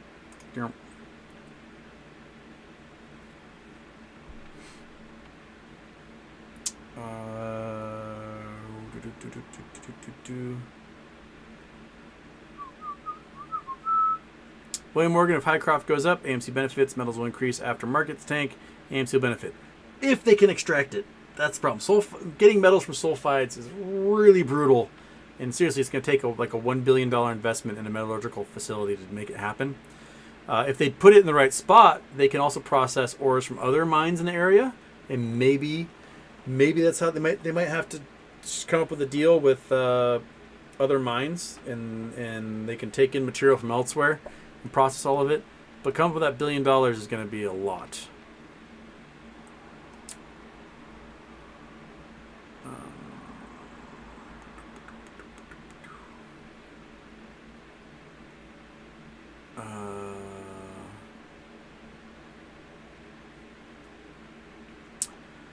KMCC has your sell method starting at 100K change with a new dividend, as in divided by 4 starting at 25. I mean, we can go to the calculator and show you what that would mean. Got to turn off you, got to turn off you. There we go, calculator. All right. So before, my sell method was $100,000 floor, right? So sell the first one at $100,000. Sell the next one at 50% of that, so $150,000, right? Next one would be at $225. And the latter sell. You just keep setting limit orders 50% higher than the previous one and doing one at a time. By the time you get to your 7th share, you're selling a share for over $1 million. You still have whatever remains in the back. So, if we were to start that at $25,000, all right, and you sell your next share at a 50% premium, so it'd be for $37,500. The next one after that, $56,000. Next one after that, $84,000. And by the time you got to your 1, 2, 3, 4, by the time you got to your 5th share, you're at $126,000. 6th share, $189. 7th share, $284. 8th share, $427. 9th share, $640. 10th share, you're almost $1 million. 11th share, you're past $1 million. So essentially, you're just 4 shares back from the starting point. If we were to start this, let's say we start this at $1,000 a share, the ladder method, right? So your second share, $1,500. Third, 4th, 5th, 6th, 7th, 8th, 9th. 9th, you're at $25,000. So that means by your 18th share, 11th, 12th, 13th, 14th, 15th, 16th, 17th, 18th, 19th, 20th share, you're at over $1 million. So you can climb this ladder all day long, and it will go real quickly. So by the time you're at your, this 30th share, 25 million, and you still have hundreds of shares to go, who knows if we'll get to this high. But if we get to the point where the trading computers are freaking out and they're buying anything that's available, they'll buy pretty much whatever you got listed in a market order, limit order. And they'll just gobble it up because they desperately need to balance the books, and they'll buy whatever they can. Now, again, if it gets to $25 million a share, anyone who's left selling that stuff, just good for you, right? But if it looks like the volume has gotten to the point where, say, several billion shares have traded, and the price is at several $100,000 a share, and you're like, well, they may have gotten all the shares they need, then okay, take your other 500 shares and sell them all for $900,000 a share. Good for you. You just made $500 million. You're fine. You're good. You're golden. You retired. That should be the goal. Maybe keep a couple for the infinity pool if the infinity pool manages to exist at that point. But I think if you're getting into 6-7 figures for the shares, you're kind of in the infinity pool range. So it doesn't really matter where you start because exponential growth takes off so quickly that you can start at $100 a share and go for $150 and then $330, $225 and $337 and so on and work your way up from there. Exponential growth goes quick. It goes quick.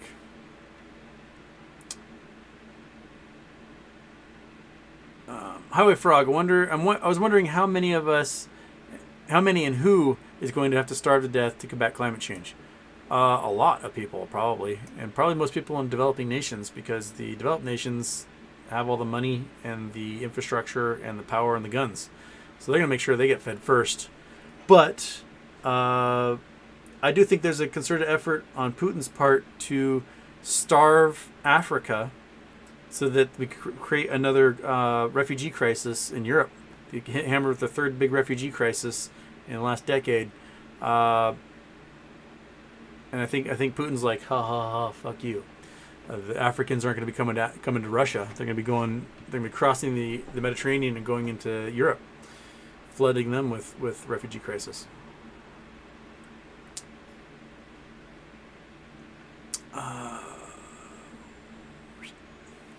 Luis Rojas, Houston, do you still believe GME will go as high as he used to believe when he started on YouTube, or anything changes after the split?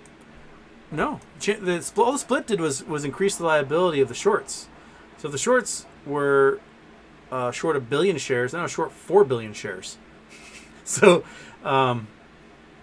it just means that there's more things they got to buy now to close out, and it's just going to take a lot longer. So the price is going to go a lot higher. All right, where are we? We're 628, man. Okay. I only got like 35 more minutes I can do. This room is really warm, and then I got to go to birthday dinner for my stepmom. $372 to go. Let's do it, man. $372. Let's get it. Let's do it. Let's meet our goal for the Feeding America. Let's help those folks. They're feeding lots of people right now. They've been feeding people like crazy all through the COVID pandemic. There's a lot of folks out there who need it, and we can always throw a few dollars here and there, and help those folks out, right? So, let's get in there. Let's get in there and help those guys. Whew. My brain is cooking right now. I'm very warm. I'm very, very warm. This room is so warm. This is why I've been waiting to do like nighttime shows, because it is just okay. So now we're up to 87 outside, so we're definitely gonna be breaking the 90s today. Man, up to 720. All right, Prontal jumped in. Granny Bags jumped in. Oh, Granny Bags, man, Granny Bags is jumping in. He's a hero right now. Anonymous, thank you. Woo! 280 to go. 280 to go. We can do it. We can make it a birthday gift for my stepmom Yuko. She's a wonderful lady. She would love to see us helping people out for her birthday. It's dedicated to Yuko, my stepmom. She's wonderful. Scott Paulin, I guess as the resident FINRA person, yeah, Girk needs a license and to be more formal about how he talks to people in the chat, better assess risk tolerance. What is the process of getting your license? You probably pass a whole bunch, all sorts of tests to get licensed. I have no interest in like being a broker ever, so I'm not going to pursue that as a career or become a financial advisor. Becoming a financial advisor is weird because you're like, hey, give me your money, I will put it in things. Oh, you lost your money. Sorry, that was a risk you played. And it's not really different than any other throwing money at things. Okay, Fer Garcia and Maddie Vision, woohoo!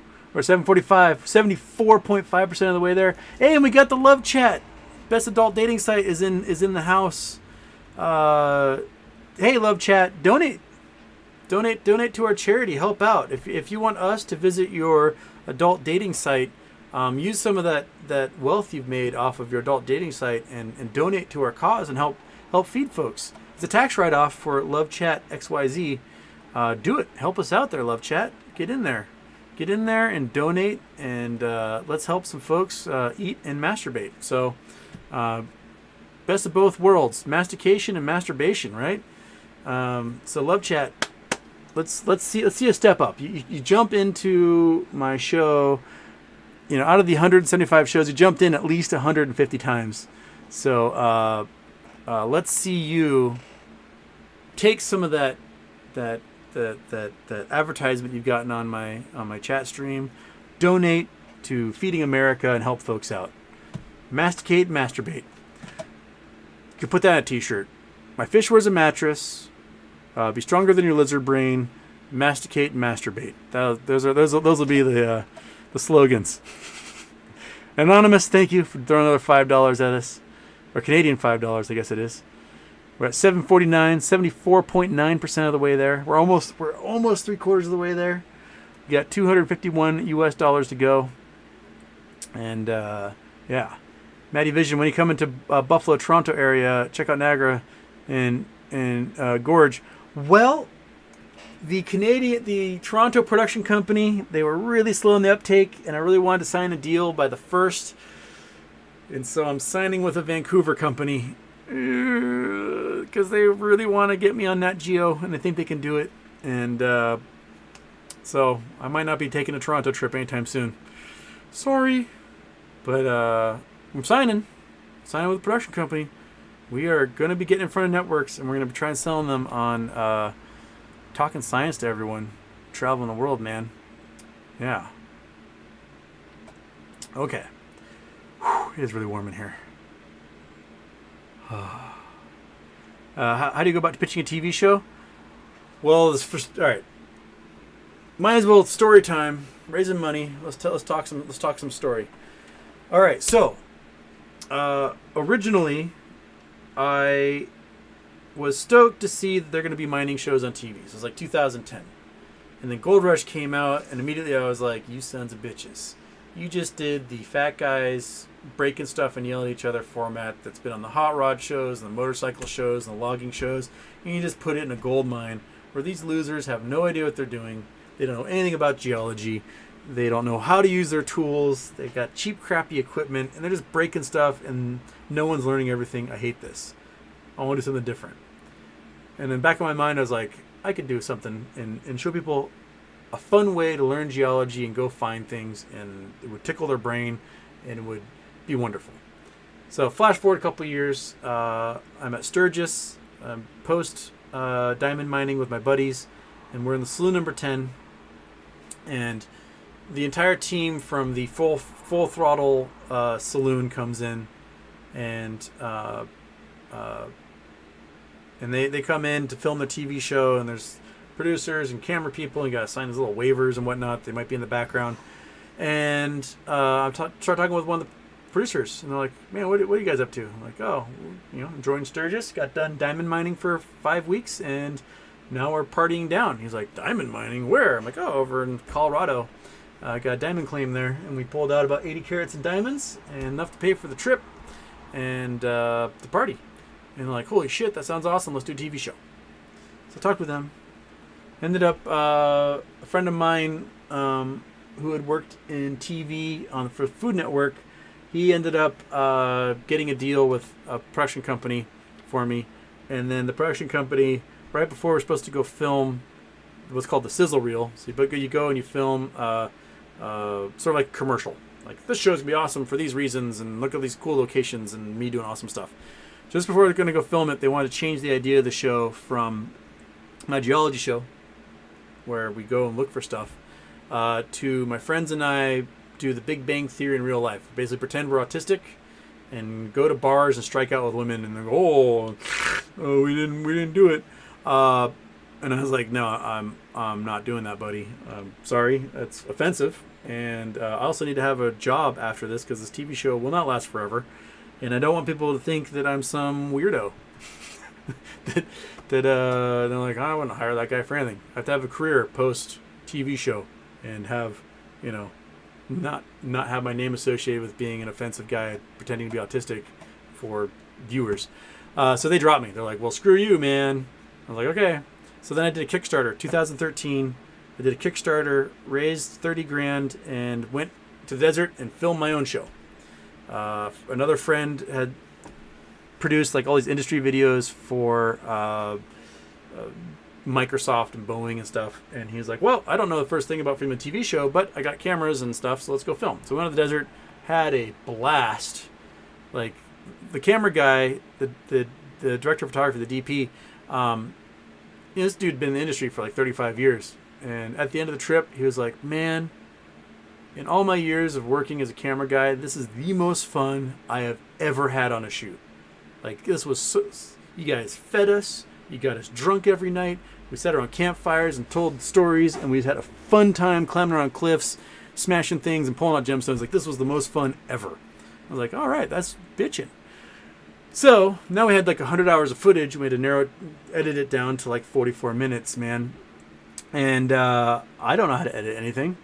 And editors are expensive. So about a year into not having anything edited, my production friend had an editor friend who had just sold his editing company a couple years before, and he was bored out of his mind, and he just wanted a project. And his wife was like, you need to get out of the house and do something. And so he volunteered for free to edit my show. And I was like, that saves $100,000. So I edited a show, made a little sizzle reel for us, made a kind of an episode. It doesn't really flow because a lot of the explanations I do, the idea is you'd have like graphics or computer cartoons or something showing like lava flows and lakes and ice ages and whatnot. So, big dog, hush. So I finally got the edited pieces by about winter 2014. And now what? I don't know anybody higher up in the TV world. I don't know how to talk to networks. I don't have an agent.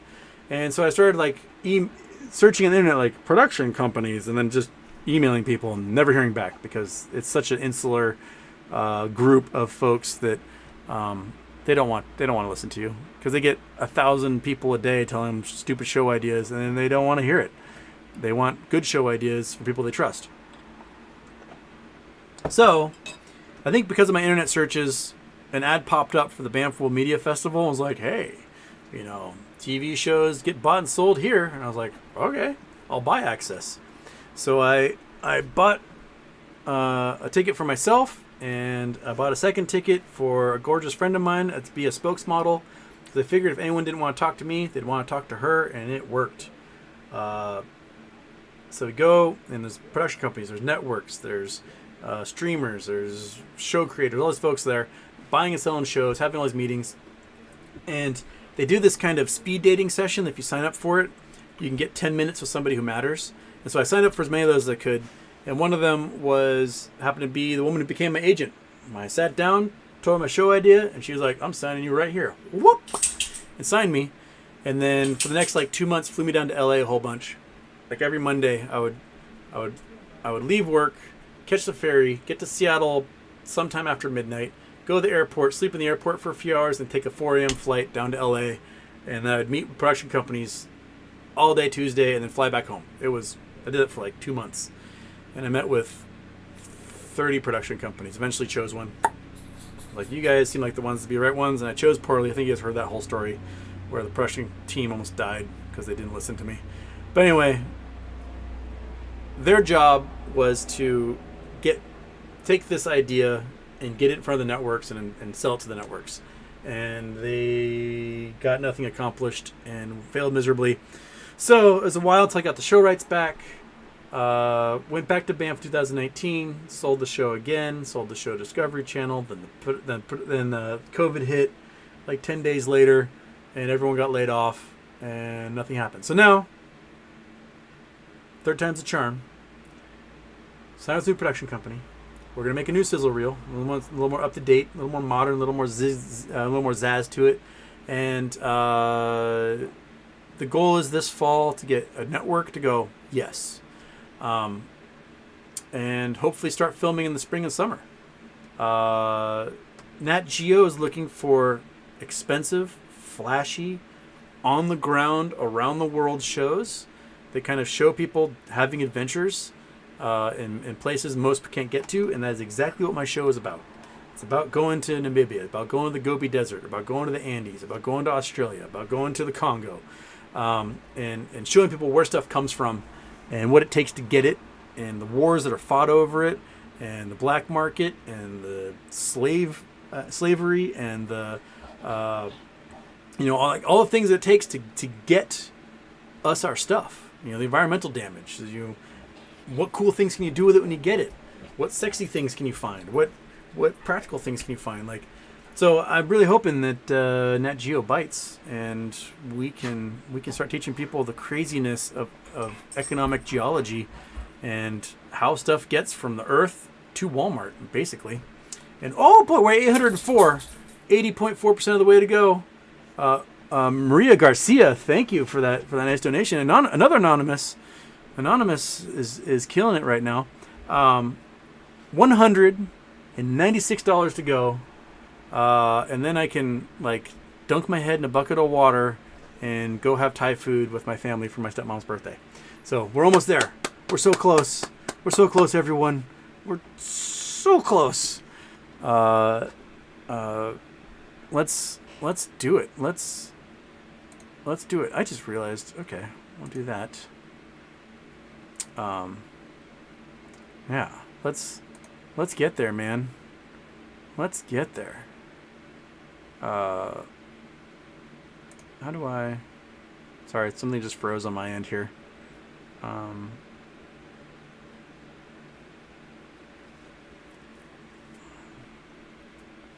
825. Got 2 more anonymous jumping in here. Woohoo! Thank you, anonymous. You guys are killing it. Squamps got in there too. Oh boy. Yeah. All right. Let me. Okay, I totally lost my spot in the chat as to where I was. I don't remember where I was at all. But man, 830, 170 bucks to go, and we have made our goal. Woohoo! Which means the folks who watch later can push us way past our goal. You guys are really good about that. We've broken $2,000 several times as a result of the folks later jumping in. William Morgan is saying Ethiopian steak tartare is great. Dude, it is so good, and it will melt your face, man. Yeah. All right. Bex, Houston, awesome shirt. GME shares finally showed up shortly after 6 p.m. Eastern Standard Time. Have you seen Ballad of Buster Scruggs? Is the method Tom Waits used to find gold accurate? Actually, yes. I've seen Ballad of Buster Scruggs. It's a Coen Brothers short film thing that was made for Netflix. I highly recommend it. It's like little snippets, little stories. So Tom Waits plays a gold miner in this pristine environment, absolutely beautiful, alpine valley, and he pans a stream and he finds gold. So I'll bring up map again so you guys can Google Earth. So we gotta leave upstate New York. Let's get back west. Let's go. I don't know. He was probably in Colorado or something. So let's just find ourselves a mountain in Colorado. All right. So I want something that's kind of pristine looking. Here we go. There's a whole bunch of test sites up here for various mining operations, but I want a nice pristine looking valley. Here we go. It's a pretty pristine looking valley. Don't look down on you. Okay. So we got a valley here, and there's going to be, when it snows and whatever, water is going to run downhill, and there's going to be a creek of some kind that goes down this valley. Now, if there's gold and any of these cliff sides that wear off, so there's quartz veins that break off and tumble downhill, it'll end up in the stream, and the stream will wash it further down. And so if you pan a stream and you find little flakes of gold, you go, okay, this is a gold-bearing stream, which means upstream, gold's coming down. And you work your way up, and the gold will get larger and larger and larger, because as gold tumbles down the stream, it gets broken up and smashed in little pieces and erodes and whatnot. So it'll get larger and larger and less rounded the higher up you go in the stream, the closer you get to the source. And eventually, you'll get some really spiky looking nuggets, maybe ones that are actually still attached to quartz. And if you do, you are right next to wherever the quartz vein is. And so what Tom Waits was doing in that show is he got to the point in the stream where he's finding quartz attached to the nugget, so it's really close to where it broke off. And it might be a seam that goes under the river, it might be a cliff on the sides, and so you're looking for it. And what Tom Waits did was he dug test holes in the soil next to the stream, and what he was doing is he's trying to find where the gold broke off from the vein and ran downhill. And he worked his way up, digging test holes on either side, worked his way up to where the gold vein would be, and then dug down to the gold vein itself. And that's what's called the lode, L-O-D-E. And your goal from the alluvial mining in the streams, oh, dude, your breath is so warm. Get the hell away from me. Oh, I cannot, big dog. I just can't. I can't. You're too warm. You're too warm. Okay, so your goal is get as much gold as you can out of the stream, because the stream will focus that gold and classify it for you, concentrate it, and to find the lode where it came from. Because once you find the lode, that's literally the mother lode. That is the most of the gold that you'll find is in that stuff, and that's where your hard rock mine will be. And you dig deeper and deeper and deeper into the hillside and through the hard rock and blow stuff up and dig your gold out that way. So yeah, the method Tom Waits did is a method to discover the lode mine. And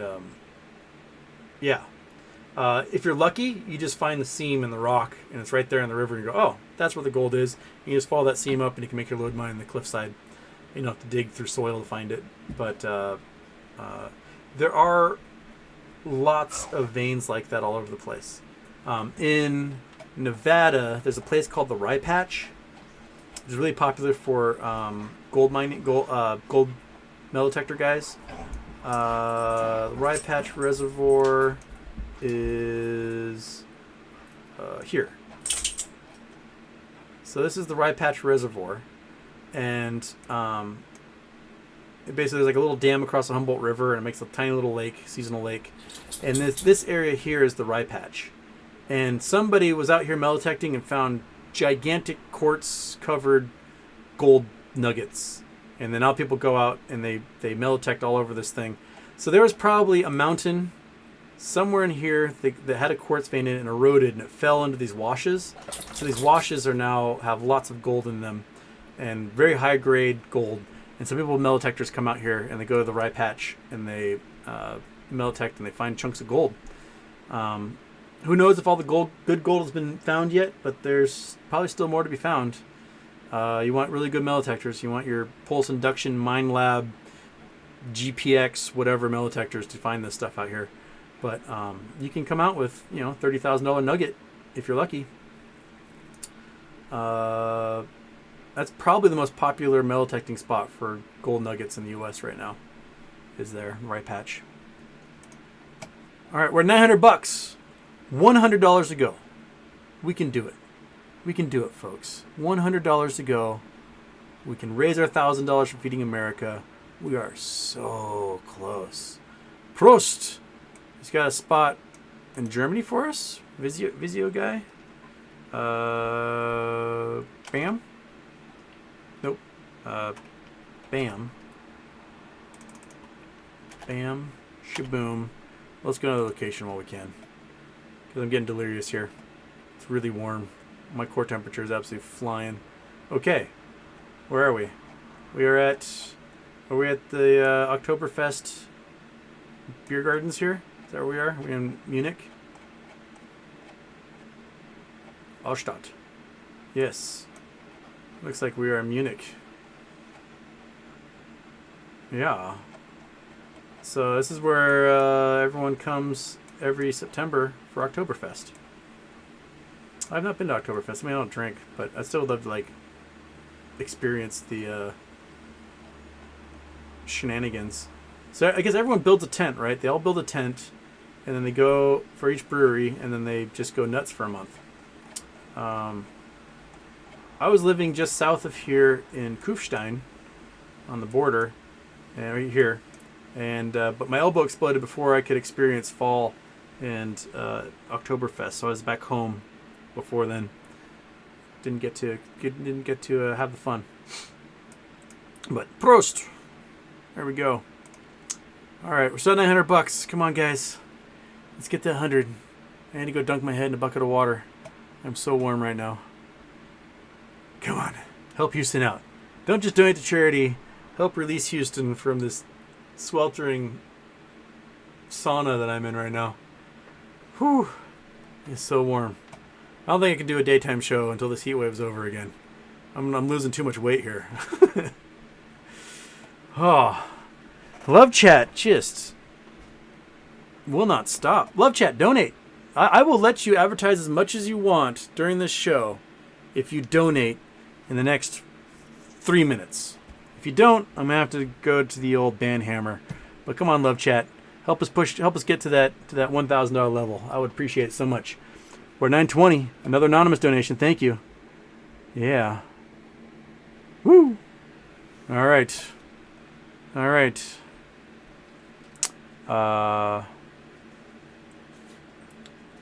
Wheat Wild also loves Ethiopian food. Yeah. But you need it mild. Dude, it will blow out your O-ring. It's so spicy. I had a geography professor, Professor Gede, who was just a wonderful man. He was from Ethiopia. He taught me economic geography at community college. And he told us, like in Ethiopia, the last day of school, the teacher provides a meal for everybody, and they just sort of like appreciate the quarter and they enjoy the meal. And he said, I'm going to take you during our class time, we're going to go to an Ethiopian restaurant and I'm going to buy dinner for everybody. And everyone must show up. I will be really offended if you don't show up, and I will fail your ass for not coming and sharing a meal with me. And everyone in that class, except for 2 people, showed up, and he flunked those guys. And that's my first experience with Ethiopian food was Professor Gede buying me a lunch, and it was delicious. It was so good, and my God, it was so spicy. I'm trying to think the only time I had something as spicy was I had this barbecue pork sandwich at the Beacon Hill pub that the person told me, like, dude, today it's brutal. And so I ordered it because I just felt like having a barbecue pork sandwich, and it was insane. So I just ordered like a giant bowl of sour cream, and I take a spoonful of sour cream, bite of my sandwich, spoonful of sour cream, bite of my sandwich. And that's the only meal I could think of that was as spicy as that I'd ever had. But yeah, we're still at 920 though. Come on, guys. $80 more, $80 more, $80 more. We're so close. Big Dog, what do you say for yourself? $80 more, right? Yeah, he's got the smile on his face. He wants it. Okay. DSNG Joe. Joe 2. Lake Mead is drying up. What do you think? How much time we have before we can fix it? I don't think we can fix it. I think what we're going to have to do is we're going to have to put a kibosh on water-intensive crops in the Southwest. So any water-intensive crops have got to go. Your nut trees, hazelnut, almond, etc., pistachio, those are gone. No longer going to grow those in those regions. The California industry for those nuts, no more. Because that's taking about 15-20% of all the water, maybe even more than that. We also need to stop developing in those regions. We need to stop building more houses in Arizona and Southern California. Just stop. Stop it right now. Do not build anymore. If you're going to build a house, you got to tear one down. That should basically be the rule at this point. Because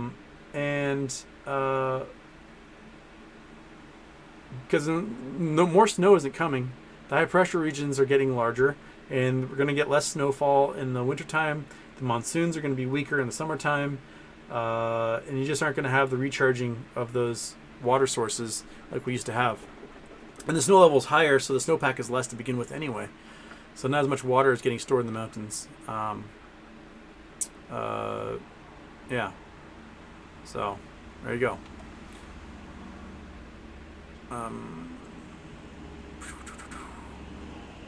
Wheat Wild, look up Super Pit in Kalgoorlie, Australia. Cool place, and barmaids in town serve beer topless.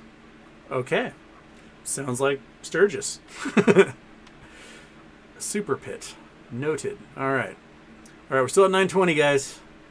Whew. Got 10 minutes.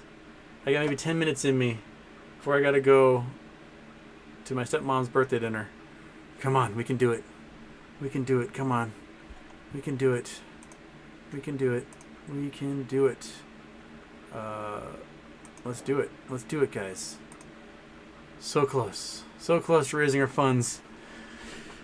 As I just sweat buckets. My face is so oily right now. I am dying. Okay. Where am I? Okay.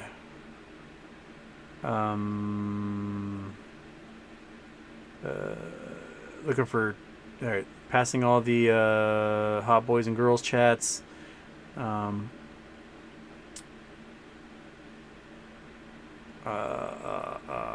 Granny Bags. Granny Bags, you are the hero today.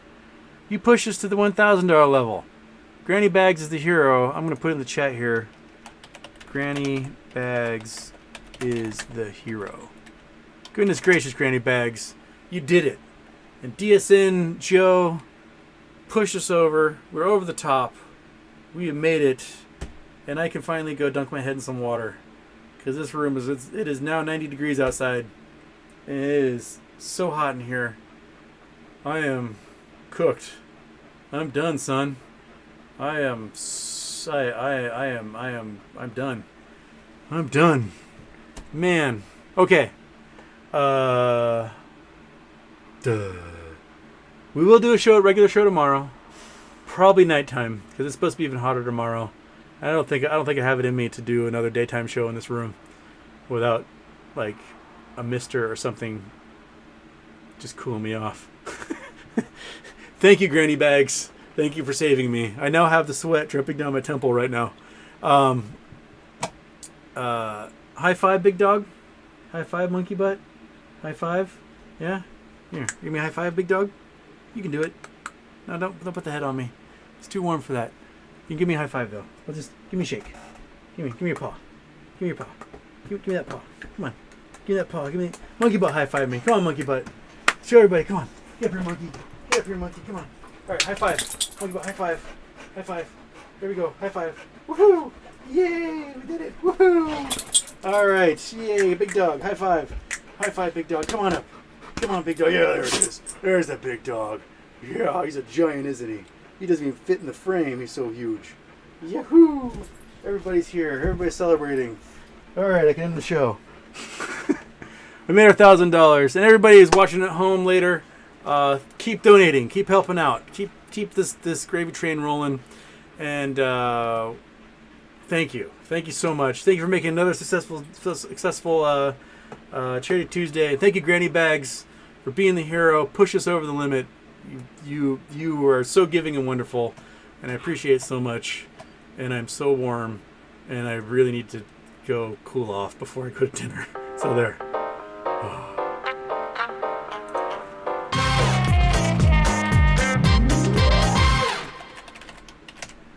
Whew.